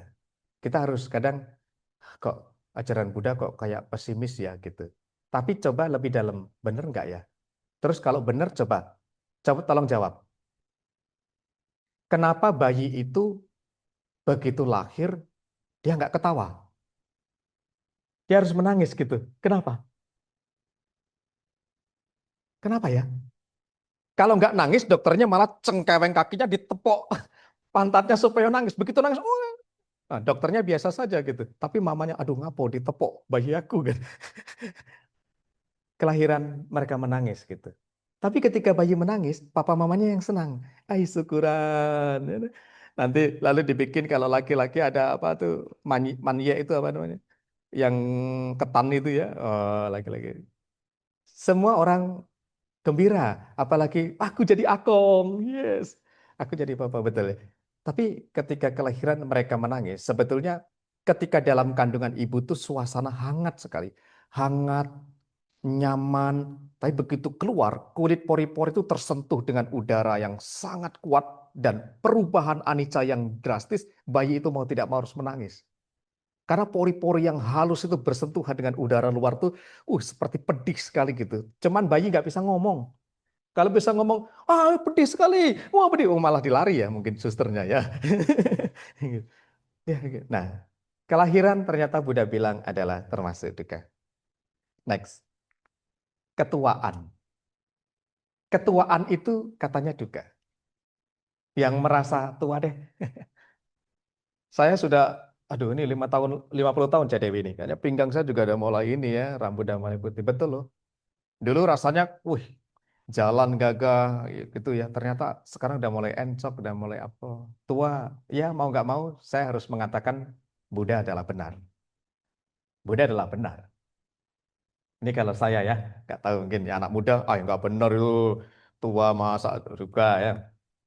Sakit, biadi duka. Apakah kesakitan itu betul-betul duka? Kalau mau jujur menjawab, ya. Ini kita bicara di manusia biasa, ya. Sakit itu tidak ada yang mau. Dan sekarang lebih banyak penyakit bermunculan. Sadar atau tidak sadar, karena anak-anak kita atau kita sendiri, pola makan kita telah berubah. Kita sudah mulai menjauh dari alam. Maka sekarang kalau Bapak Ibu mau lihat orang-orang Barat sekarang sudah berpikir 10-20 tahun kemudian sudah mau kembali ke alam. Anda yang anak muda kuliah, ada kenal dengan apa namanya itu, yang orang-orang IT itu? Orang-orang teknologi sekarang sudah tidak bergerak di teknologi. Dia malah kembali ingin ke alam. Membeli lahan yang luas, kembali ke peternakan, hidup dengan alam, menanam pohon, menanam tanaman, dan mereka mulai kembali ke sana. Karena dia mengerti bahayanya dari jauh dari alam. Hmm? Nah, kesakitan ini juga kadangkala kita dari makanan kita. Kalau lagi basar kita lihat, kemarin malam saya lihat di depan PTC, waduh minumannya berwarna-warni, minumannya aromanya sangat disukai anak-anak muda. Tapi ternyata menurut dokter, hati-hati dengan pemanis buatan itu. Kerja tubuh kita semakin keras dan berat sekali. Nah, sakit adalah duka. Kematian, setuju duka? Ya, sedih ketika berpisah dengan orang yang dicintai. Saya rata-rata ketika ke nirwana sering puja ya, itu banyak sekali yang meneteskan air mata, kehilangan suaminya. Suaminya pamit, "Mah, aku pamit dulu ya, aku mau jalan dulu, ngelewat jalan tol Prabu Mulih ini, mau cicip jalan tol." Tiba-tiba nggak pulang-pulang, mobilnya lah kecelakaan di sana. Istrinya nangis sekali, saya tahu. Dan waktu itu kita sembahyang di sana. Begitu cepat ditinggal orang-orang yang dicintai. Hmm? Tiba-tiba di sekolah lagi asik-asik main-main, tiba-tiba CCTV menunjukkan, tek, langsung meninggal. Umur berapa? Belum sampai 17 tahun. Anak orang kaya sekali. Ya, kita juga mengalami lah meninggal orang yang dicintai ya. Oke, kesedihan, ratap tangis, jasmani tubuh ini berubah terus. Lalu batin domanasa. Batin ini ada somanasa, ada domanasa. Somanasa itu yang bahagia, domanasa nggak bahagia. Batin ini, kalau Bapak Ibu sering meditasi, batin ini bisa sedih loh. Batin objeknya batin. Batin ini kita kira-kira pas, contohlah anak muda, diputus cinta lagi. Ketika diputus cinta, dia ingat orangnya itu batinnya sedih banget. Batin dibenturkan dengan objek kalimat yang diucapkan kita putus. Sedih betul, batin ketemu batin yang tidak menyenangkan itu domanasa. Tapi coba Bapak Ibu tadi pagi ikut kebaktian, ikut ada bantennya Nawirya, ada blessing enggak? Oh aduh sayang, misalnya ada blessing. Pas Jayanto Bodhia Mulai Sekianangan di Wadana. Kita lagi ini Bante tiba-tiba di depan kita, kita menjamkan mata gitu ya, nunggu-nunggu. Nunggu-nunggu enggak? Nunggu-nunggu kan? Kapan aku bisa kena air? Cek. Kok Romo tahu? Iyalah, kan mantan. Nah, ketika Pak Katri, wih, seneng dan dia kayaknya, udah dicepretin. Nah, coba bayangkan ketika batin Anda sedang baca parita, bantinya di depan, tipe-tipe Anda tuh kena kayak air terus gitu. Apalagi suhu yang paling ada favorit. Kayak Nelson misalnya, suhu siapa yang di Medan? Xian Hai misalnya. Seneng. Begitu dikepret, Nah, itu objek batin ketemu objek batin yang menyenangkan namanya somanasa. Ya, tapi dalam sehari-hari kita sering berbenturan dengan yang disebut dengan domanasa. Kecewa, kecewa, kecewa. Penderitaan manusia paling besar adalah kecewa. Ya, makanya jangan sering kecewa ya. Anak muda jangan sering kecewa. Lalu putus asa, sudah kecewa lalu putus asa. Buddha bilang itu upaya duka. Berkumpul dengan orang yang tidak disenangi. Nah, kalau Anda bekerja di tempat yang toksik, waduh, rasanya nerakonian. Dan juga berpisah dengan orang yang kita cintai, itu juga adalah duka. Dan yang terakhir, tidak tercapai apa yang kita inginkan. Ini Buddha menyatakan ada 12 jenis hal yang berkaitan dengan kehidupan kita. Ya. Nah, lalu jenis-jenis duka, Buddha mengatakan ada 3 jenis duka. Yang pertama, penderitaan duka itu karena penderitaan dari badan dan dari batin kita. Ini materi agak penting ini ya, supaya ingat. Oh, duka itu dibagi 3 ternyata. Yang pertama, jasmani ini berubah terus-menerus, ya kan? Batin ini berubah terus-menerus. Itu jenis duka. Nah, penderitaan yang kedua adalah perubahan itu sendiri. Perubahan itu sendiri itu yang menimbulkan kita juga menderita. Jadi penderitaan akibat perubahan. Ya, akibat dari perubahan itu adalah duka. Dan yang terakhir, Semua kondisi karena kita terkondisi, ada materi, ada bentuknya, ada batin yang terus berkembang, menyusut, berkembang, bergerak, maka itu juga adalah kategori duka. Jadi ada 3 jenis penderitaan, baik fisik maupun mental, yang berubah itu juga penderitaan, baru yang terakhir adalah semua kondisi ini semua berubah bersyarat, itu juga penderitaan.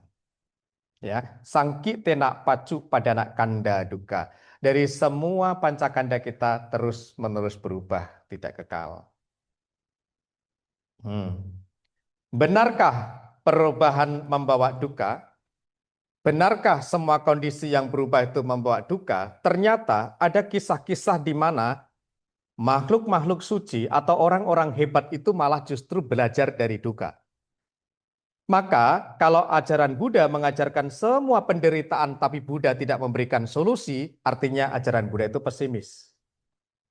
Tapi karena ajaran Buddha, ini loh penderitaan, Buddha menunjukkan ini loh penderitaan, kita tahu. Setelah itu Buddha mengatakan ada jalan menuju perubahan, menuju lenyapnya penderitaan. Maka ajaran Buddha sangat realistis. Ya kan? Tidak menghindari, memang inilah kenyataannya dan ada jalannya. Cocok enggak kira-kira? Bapak Ibu? Aduh, enggak. Cocok kan?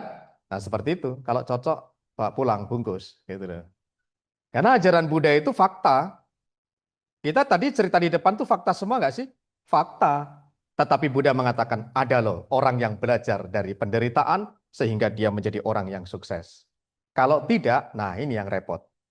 Orang tidak mau duka, tidak mau susah-susah, maunya senang terus. Ini orang yang paling bahaya. Justru kenyataannya kita harus belajar. Ketika penderitaan itu muncul, pahamilah bahwa tidak seorang pun bersedia menerimanya. Bila Anda beranggapan bahwa penderitaan milik Anda, kebahagiaan milik Anda, maka Anda tidak akan mampu menemukan kedamaian. Kalimat ini cukup dalam, ya, cukup dalam. Ini yang mulia Ajahn Chah. Jadi penderitaan harus dikenali dan penderitaan itu harus betul-betul dipahami dan akhirnya Anda bisa mampu menemukan kedamaian dari penderitaan itu. Lalu apakah penderitaan itu bermanfaat? Kita lihat Buddha. Buddha itu tadi di depan saya bercerita bahwa tidak ada seseorang menjadi Buddha tanpa mengalami banyak sekali penderitaan. Setuju tidak? Ya. Dari kelahiran-kelahiran masa lampau yang dia jalani, yang beliau jalani itu banyak sekali ditempa dengan duka. Tapi beliau mengambil hikmah dari duka itu sendiri. Ya, kalau ibaratnya begini, yang mulia Thich Nhat Hanh itu mengatakan begini. Misalkan pohon mangga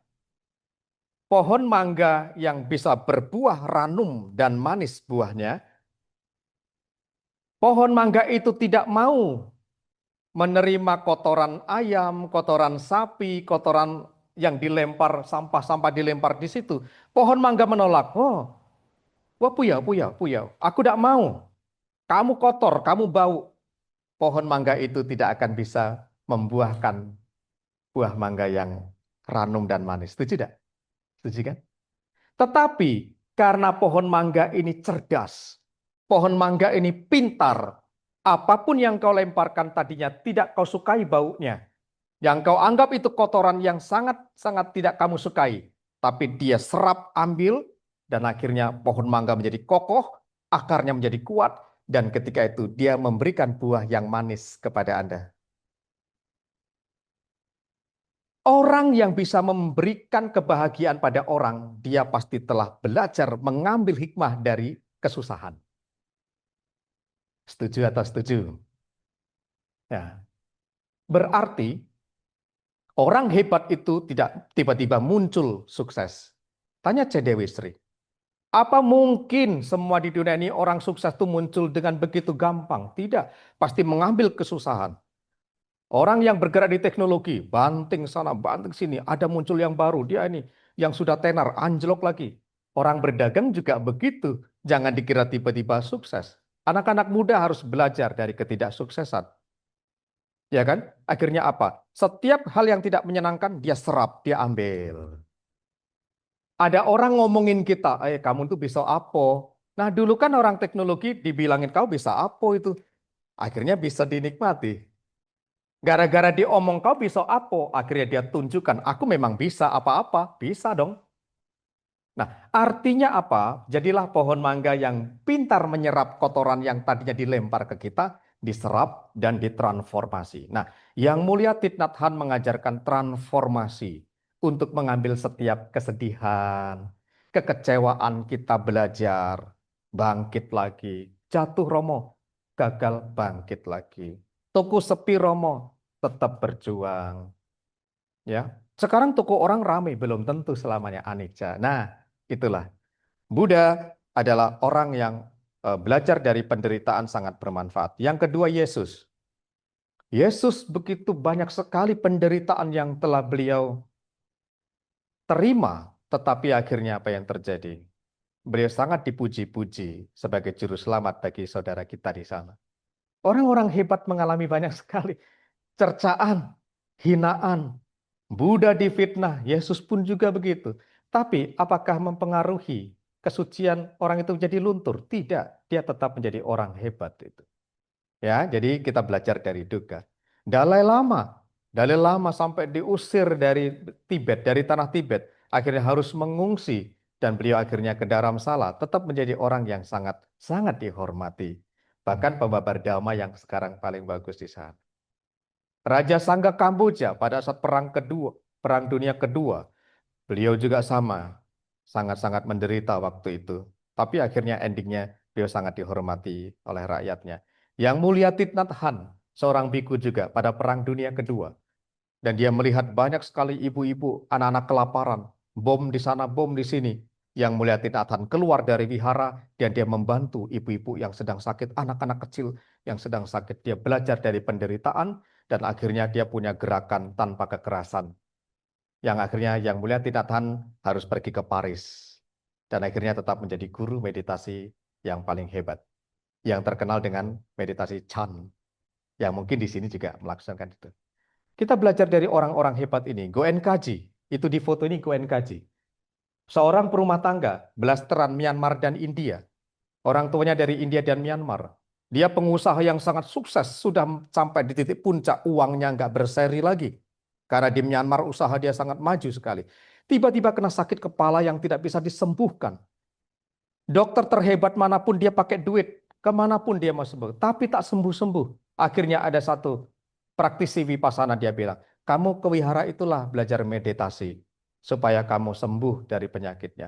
Dia datang ketemui guru untuk meditasi. Dia bilang, aku ingin sembuh dari kepala, penyakitku supaya sembuh. Dia suruh pulang.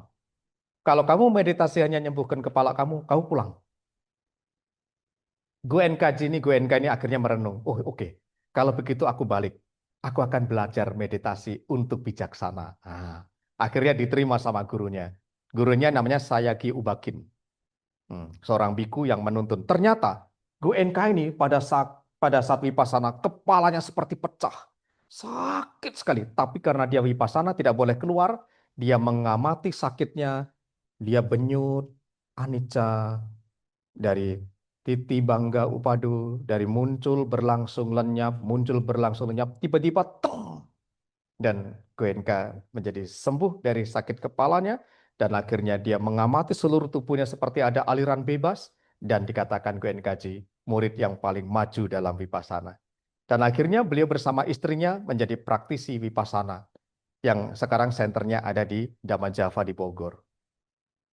Belajar dari penderitaan yang dia hadapi. Wah, serius banget ini ya. Nelson, kayaknya pulang saja, sudah cukup ya.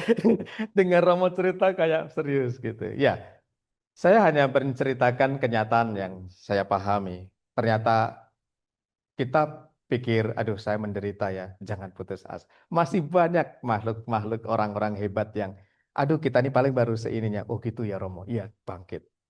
Ya, get up. Oke, lalu bila Anda melihat kepastian dalam sesuatu yang tidak pasti, maka Anda terikat pada penderitaan. Kalau Anda melihat kepastian di antara yang tidak pasti, Anda pasti terikat. Nah, maka itu dibalik ya. Kalau kita melihat ketidakpastian yang seolah-olah itu pasti, maka itu bisa bebas dari penderitaan. Ya, manfaat merenungkan duka. Ada 6 manfaat kalau kita sering merenung. Seperti pohon mangga tadi mencerap sampah-sampah yang berbau tadi ya, ada 6 yang manfaat kita. Yang pertama, kita menjadi tidak tertarik dengan berbagai bentukan. Tidak tertarik itu artinya, ya kalaupun ada jadi orang kaya itu tidak bergaya hidup mewah gitu. Ini nih kayak rem sebetulnya. Benar kan Romo ya? Kalau kita pun sangat kaya, kita nggak perlu pamer-pamer kita orang kaya gitu. Padahal ATM-nya nggak berseri ya. Tapi dia apa adanya gitu. Karena dia belajar bahwa, oh ya, ini adalah kehidupan yang harus jalan. Lalu pikiranku tidak terikat pada seluruh dunia. Ya, seperti Anathapindika, ya, seperti Wisaka, zaman-zaman Buddha itu, beliau itu sudah tidak terikat lagi. Karena itu hanya mampir sebentar gitu. Kayak Anathapindika dan Wisaka itu sampai mendanakan tanahnya dilapisi emas itu kan, yang di Manggala Sutta ya, itu tanah termahal di dunia itu ada di India loh. Per meternya berapa? Orang dilapisi emas loh. Kembali lagi kan, emas 1 gram berapa, 1 kilo berapa itu. Nah jadi artinya apa? Dia mendanakan itu karena berpikir ke depan. Bahwa suatu ketika untuk mencapai pencerahan. Dia hanya mampir hidup sebentar, meninggal dia akan mencapai kesucian. Nah dia tidak akan terikat pada seluruh dunia. Aku akan melihat kedamaian Nibbana. Betul, dikisahkan Anathapindika, Wisaka itu ketika berdana itu selalu ada damai gitu. Beda ya, kalau kita berdana ada damai enggak? Marilah kita berdana, lihat dompet. Tek. Oh, ada yang pink, ada yang biru, ada yang merah, ada yang biru, ada yang pink, ada yang kuning-kuning dikit gitu. Kira-kira, marilah kita berdana dibuka. Kira-kira mana yang mau dicemplungin? Pikiran kan bermain ya. Oh, ini yang merah nih, wah 100.000 sayang. Ah, yang biru deh, ah, masih terlalu banyak ini. Yang pink aja lah 10.000 lah. Ah, jadilah 10.000.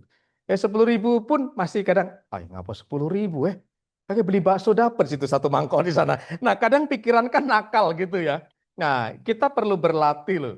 Kadang-kadang buka dompet, kalau saya, begitu buka dompet, tek, mana yang tertuju pikiran saya ringan di situ. Jangan bermain pikiran. Tek, oke, 10.000. Udah, tek masukkan dengan gembira. Jangan sampai dengan lihat teman, nengok dompetnya, wih, ada teman aku nengok nih. Kasih yang merah, cemplungkan yang merah. Karena dilihat kawannya, begitu pulang amsyong dari rumah. Wah, gak bisa tidur. Gara-gara apa? Dilihat teman. Gengsi dong aku nih. Tokek aku nih. Oh, banyak duit. Masa dan anak cuman goceng. We. Ah. Dananya nggak bisa happy. Anathapindika itu ingin melihat Nibbana. Berdana kecil tapi setelah itu dedikasi. Jangan setelah berdana nggak ngapa-ngapain. Nah, Buddha mengajarkan di topik yang berbeda, nanti Romo-Romo akan jelaskan. Setelah kita berdana, kita harus punya aspirasi. Untuk apa Anda berdana? Romo, boleh nggak saya berdana suatu ketika usaha saya lancar? Yes, tapi ingat kalau tidak belajar anicca. Kalau rezeki ada semakin banyak, tiba-tiba usaha melesat dengan pesat, bisakah Anda mengendalikan godaan-godaan tadi? Karena laki-laki itu dilihat diuji kesetiaannya kalau sedang kaya. Perempuan itu diuji kesetiaan ketika laukung lagi susah. Laukung lagi susah, bisa nggak nemenin sepiring berdua? Mana mau aku. Misalnya kan. Istri perempuan tuh diuji suami lagi susah. Tapi laki-laki diuji kalau sudah kaya. Sekarang Anda berdana. Memang berdana membuat rezeki Anda lancar. Itu hukumnya. Hukum tidak bisa dimanipulasi. Semakin Anda berdana, perhatikan. Semakin orang banyak berdana, kok rezekinya lancar. Betul. Tapi ketika uang sudah triliunan, Anda mau apa? Ketika Anda tidak belajar dhamma, uang itu bisa membuat Anda amsyong. Bisa lupa diri, bisa lupa istri, bisa lupa anak, bisa lupa segalanya. Dan kisah itu tidak sedikit. Banyak. Maka itu, begitu setelah berdana, semoga dengan dana ini, aku akan selalu berjodoh dengan Buddha, Dharma, dan Sangha. Dengan berdana ini aku akan melepas kekikiran saya. Hidup saya damai bahagia. Harus dibuat aditana. Bahkan yang terakhir, dengan dana ini semoga mengkondisikan saya mencapai nibbana. Sadu, sadu, sadu. Gitu. Seperti itu ya. Atau ada juga berdana dengan aditana supaya cita-citanya apa juga boleh. Lalu setelah merenungkan duka, kecenderungan buruk akan tercabut akarnya. Kalau orang sering merenungkan hidup ini kok tidak bisa kupastikan ya, maka dia akan cenderung meninggalkan hal-hal yang buruk.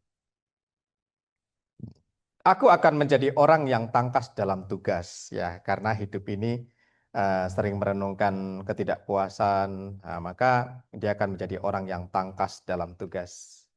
Dan yang terakhir, aku akan melayani sang guru dengan cinta kasih.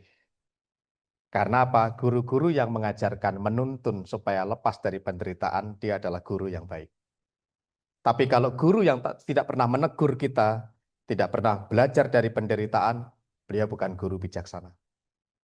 Ya, oke. Nah, yang terakhir, singkat saja ini. Ciri khas yang terakhir adalah sabe dama anata. Kalau tadi yang pertama, sabe sangkara anicca, yang kedua sabe sangkara duka, yang terakhir sabe dama anata ya. Sabe dama anata. Dama itu semua fenomena tanpa inti. Nah, dalam 5 gugus ini, Bapak Ibu, 5 kita ini terdiri dari 5 agregat ya. Tubuh fisik, perasaan, pencerapan atau ingatan, bentuk pikiran dan kesadaran. Kita ini ada 5 ini loh. Tidak peduli laki-laki perempuan, tidak peduli Anda cungkojen, wojawajen, tak peduli kita ini 5 pancakanda ini. Setuju dulu atau tidak? Setuju ya. Tubuh Anda itu 4 unsur sama dengan saya. Ada unsur air seperti darah, ingus, urin, dan yang lain. Ada unsur padat seperti tulang, ya kan?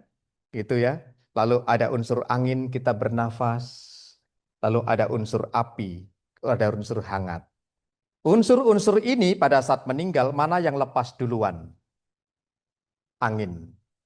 Maka ketika akong ama kita meninggal, pasti dicek dulu sini. Ada anginnya enggak? Masih bernafas enggak? Unsur angin akan lepas, orang itu indikasi akan meninggal. Setelah unsur angin lepas, maka yang kedua unsur api dicek. Masih hangat atau dingin ya? Oh, kalau sudah dingin, berarti sudah boleh formalin. Oke, unsur api yang lepas kedua. Setelah itu, coba bayangkan, oh, Akong mau kapan dikremasi? Oh, masih nunggu 10 hari lagi, anaknya dari Cungkuak belum pulang. Mulai netes-netes. Di kotak petinya netes-netes. Itu namanya unsur apa? Unsur air mulai. Dan unsur padat atau patawi datu, unsur yang terakhir terurai, itulah yang dikremasi. Ini dari jasmani kita, sama. Ya. Lalu yang kedua, kita ini orang hidup punya perasaan. Kalau mata kita menyentuh objek yang kita sukai, perasaan senang. Bisa sabi sata bawantu sukitata karena apa? Objeknya senang dengan orang-orang yang dicintai. Tapi ketika tek yang lewat musuh Anda, yang menyakiti Anda lewat, tek, semoga semua makhluk bahagia. Bisa? Tanda tanya. Manusia kan gitu. Perasaan suka dan perasaan tidak suka. Kalau objek yang menyenangkan dia sukai, kalau objek yang tidak menyenangkan dia benci. Manusia tuh torak tarik ulur kayak gitu. Oke, perasaan. Setuju Anda punya perasaan? Kalau yang orang sangat benci sampai muncul kamu nih dasar nggak punya perasaan. Padahal ada, ada. Oke, yang ketiga adalah pikiran kita atau ingatan dulu. Ingatan dulu. Siapa yang tidak punya memori? Kita punya ingat. Memori itu kalau di HP ini di ini hard disk, hard disk. Hard disk kita berapa RAM ini nah? Anda punya hard disk berapa RAM menyimpan memori itu? Apa yang kita lihat, kita dengar masuk ke memori, subconsciousness. Alam bawah sadar kita itu ditimbun dan itu bergetar terus selama 24 jam. Makanya ketika pas tiba-tiba ada orang yang 24 jam dia pernah trauma sangat kuat, tiba-tiba bisa langsung takut, keluar keringat dingin. Karena bayangan pikirannya itu ternyata jarum. Dia trauma dengan jarum. Karena memori menyimpan jarum itu jahat. Aku nggak suka dengan dokter disuntik jarum. Anak kecil bisa trauma. Dia tersimpan. Kita punya memori itu, punya hard disk itu. Oke? Tadi pagi sarapan pakai apa, Cek? Ingat? Hah? Teh manis? Nggak makan. Telur. Oke, ingat. Rasanya pagi-pagi kopi. Makanannya kuat ya. Oke, ya pakai telur juga ya. Oke, saya sarapan pakai sayur pare. Nah, ingat kan tadi pagi kan? Ingat, itu tersimpan dalam memori. Itu yang biasa-biasa gini. Yang biasa-biasa gini nanti 1 minggu saya tanya, Cek, hari Minggu yang lalu sama webs itu Cece makan apa? Ingat loading-loading. Seminggu lagi saya tanya, waktu Minggu itu apa yo? Memori itu ada, tapi memori yang paling susah untuk dilupakan adalah memori yang paling menyenangkan dan paling menyakitkan. Cilaka ini. Memori yang paling menyakitkan itu sulit untuk move on. Maka jangan pernah menyakiti orang. Sulit orang itu mau melupakan kita jadi orang baik. Ya, atau kita posisinya. Dan termasuk orang yang paling objek yang paling menyenangkan Anda. Saya tanya ke Rusmin. Rusmini, ingat gak waktu itu Romo Rusmin menembak Cece? Bilang wo Aini. Kan menyenangkan. Kira-kira ingat nggak Cek tanggalnya? Ingat nggak Cek kira-kira? Atau tempatnya lah, di mana tempatnya? Pasti ingat. Ingat nggak? Udah, ingat ya kira-kira ya. Kalau Rusmin senyum-senyum, ingat nggak? Tempatnya aja di mana waktu itu?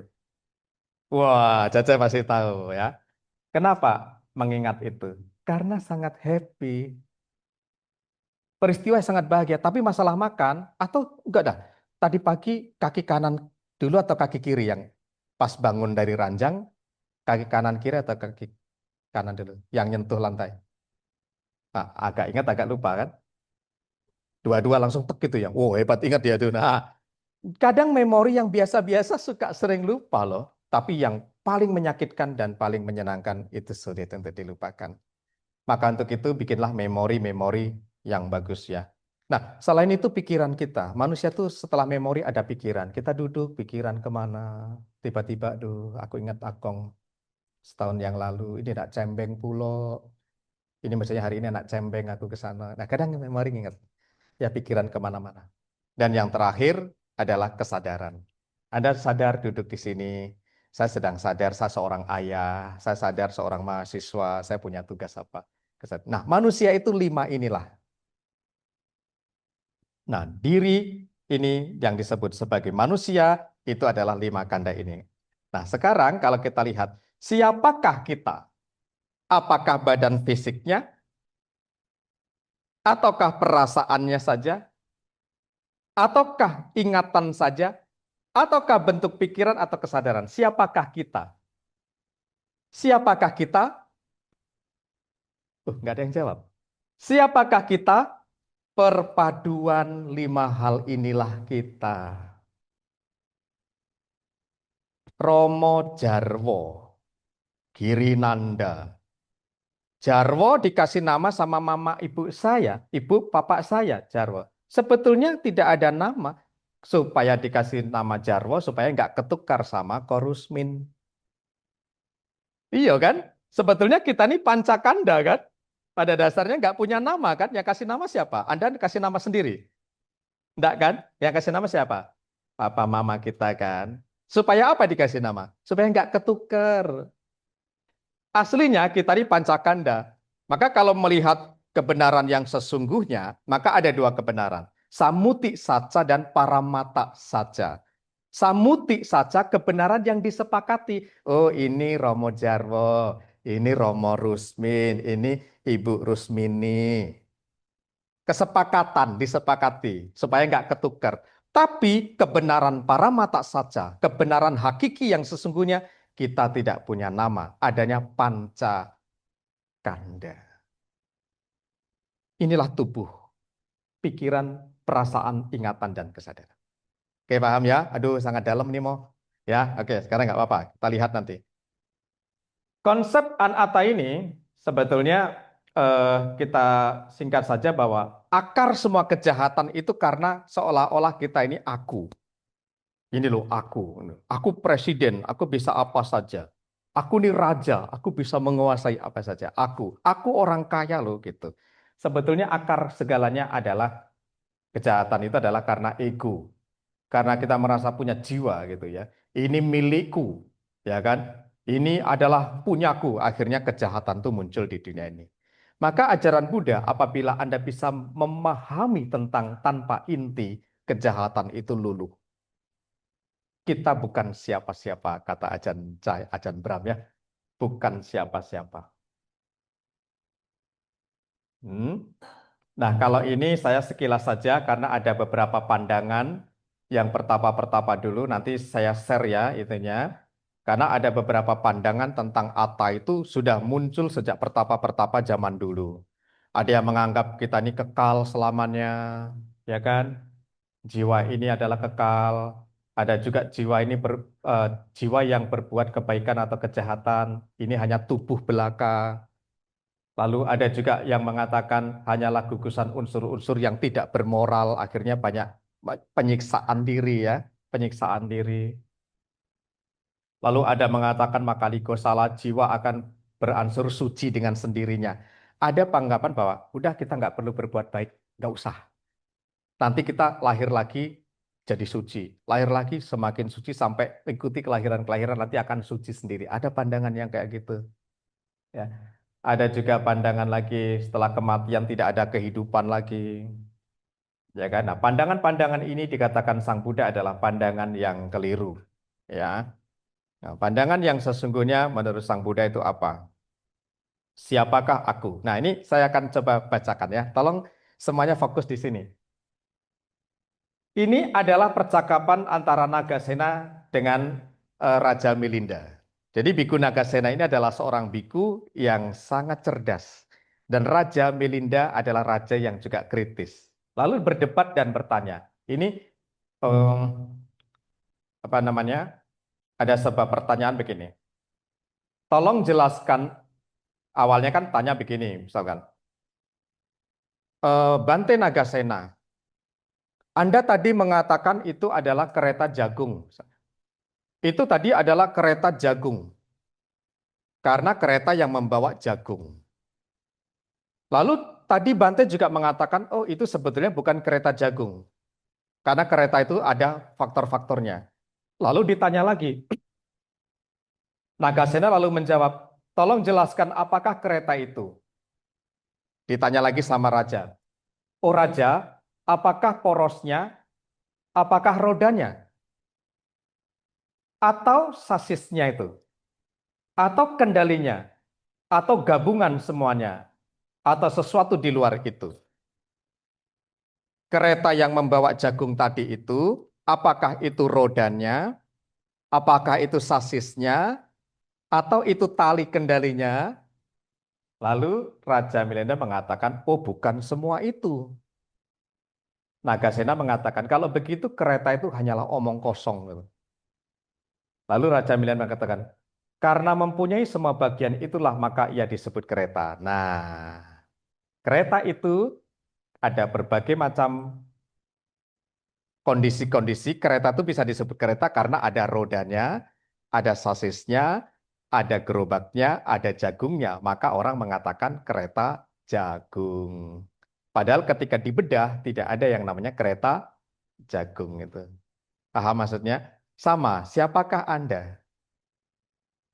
Kalau dibedah, apakah badan fisiknya saja? Tidak. Apakah perasaannya saja? Tidak.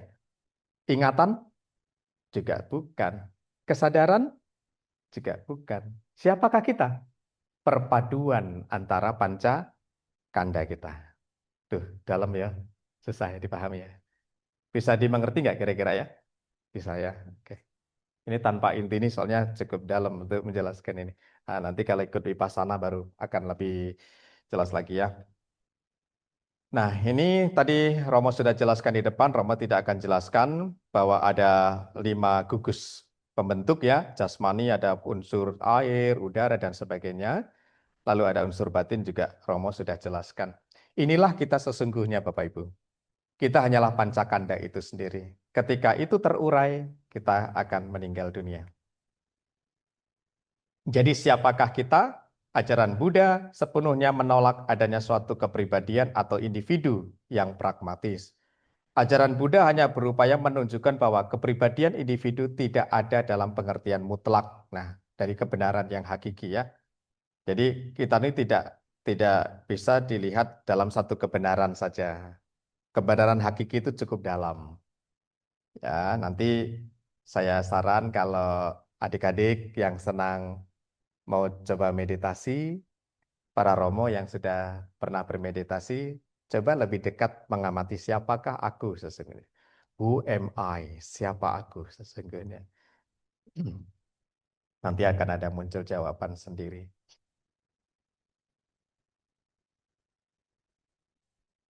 Oke. Nah, ini ada satu kutipan dalam Samyutta Nikaya. Tubuh bagaikan sepungkah gelembung. Tolong renungkan. Tubuh bagaikan sepungkah gelembung. Perasaan bagaikan gelembung air. Pencerapan bagaikan khayalan. Bentuk pikiran bagaikan pohon pisang. Pohon pisang itu berlapis-lapis. Itu pikiran kita berlapis-lapis. Dan kesadaran bagaikan sebuah mimpi. Karena kadang kita sadar, kadang tidak sadar. Hanya mimpi sekali lewat, sekali lewat, sekali lewat itu. Ya, dalam Samyutta Nikaya. Ada 6 manfaat ketika kita merenungkan tanpa diri. Nah, ini yang cukup dalam ya. Ini sebagai penutup ya. Yang pertama, aku akan jauh dari seluruh dunia. Ketika seseorang sudah mengalami vipassana yang sangat mendalam, dia akan menjadi paham bahwa dia akan jauh dari seluruh dunia. Maksudnya dunia kenikmatan indria loh. Maksudnya itu bukan dunia dijauhi itu tidak gitu. Dia tetap ada di dunia ini gitu. Aku akan lenyap dalam diri. Maksudnya dalam diri itu ego. Ego ya, milikku, aku itu dia akan lenyap. Pengertian tentang milikku akan lenyap dalam diriku. Jadi tanpa kepemilikan, kalau orang sudah tanpa inti itu, dia akan mengalami hidup yang lebih damai karena tidak melekat. Aku akan memiliki pengertian yang mendalam. Jadi ketika mengamati sesuatu itu punya pengertian yang lebih mendalam. Tidak kasat mata suka ketipu. Kan kita suka sering ketipu ya. Sering ketipu dari kasat mata kita. Dia tidak akan pernah ketipu. Lalu yang kelima, aku akan mengerti dengan jelas semua sebab. Ini sebabnya kenapa, ini akibatnya apa, sebabnya apa, dan akibatnya apa. Dan yang terakhir, aku akan mengerti segala fenomena yang muncul dan tenggelam dari sebab-sebab itu. Nah, Patijak Samuppada. Kembalinya ke Patijak Samuppada. Ya, Anguttara Nikaya 6 di halaman 104. Nah, ini yang sebagai penutup, 3 corak kehidupan ini hubungannya sangat erat sekali. Nah, ini kayak gambar ini, AI ini ya, saya ambil dari ChatGPT. Saya suruh perintahkan, tolong buatkan seorang laki-laki yang apa namanya, dari 3 corak kehidupan yang tersilaukan gitu, munculnya ini. Seperti anak muda yang memegang dolar, dengan jam emas yang sangat mewah, dengan minuman, dan seolah-olah tersamarkan siapa dirinya yang sesungguhnya. Nah, 3 corak ini yang tersamarkan, yang pertama, anicca tersamarkan oleh kesinambungan. Jadi ini nih kesinambungan nih. Ini sebetulnya seolah-olah kekal kan? Kekal kan? Bener nggak? Seolah-olah ini bertahan sangat lama nih. Nah, anicca itu tersamar oleh sesuatu yang kesinambungan tadi. Kayak semut tadi seolah-olah garis utuh, padahal dia terpecah-pecah gitu. Nah, kayak listrik ini sebetulnya cahaya ini karena saking cepatnya sehingga timbul cahaya. Tersamarkan anicca. Duka tersamarkan oleh perubahan. Jadi duka itu tersamar oleh perubahan. Yang tadinya cantik jadi tidak cantik. Yang tadinya kaya jatuh jadi miskin. Ya kan? Anicca. Lalu anatta tersamarkan oleh bentuk. Tersamarkan oleh bentuk ini bentuk jarwo. Tersamarkan. Padahal ketika dibedah, pancakanda aslinya. Nah ini dipahami sepahamnya ya. Nanti akan lebih bagus lagi kalau Anda semua ikut dalam retret tertentu. Maukah Anda melihat anicca, dukkha, dan anatta lebih dekat? Maukah, saya mau tanya nih, kalau nggak ada jawaban. Maukah Anda melihat anicca, dukkha, dan anatta lebih dekat? Mau? Jawabannya ini. Tolong dibaca bareng-bareng. 1, 2, 3.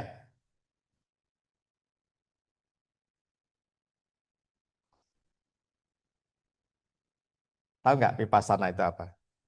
Melihat sebagaimana adanya. Kembali ke pertama saya bicara di depan. Tepuk tangan dulu untuk kita semua. Jadi, kembali lagi, anicca, dukkha, anatta di kelas Dhamma Vibes ini bukan hanya sekedar teori, ya, tapi coba dilihat. Kalau mau lihat lebih jelas, ikut meditasi-meditasi di mana tempat wihara itu ada, atau retret itu nanti, oh apa yang dikatakan Romo Jarwo itu benar atau tidak, di sana dipraktekkan langsung, ya. Melihat sebagaimana adanya, ya. Nanti akan berdasarkan pengalaman akan lebih bagus lagi.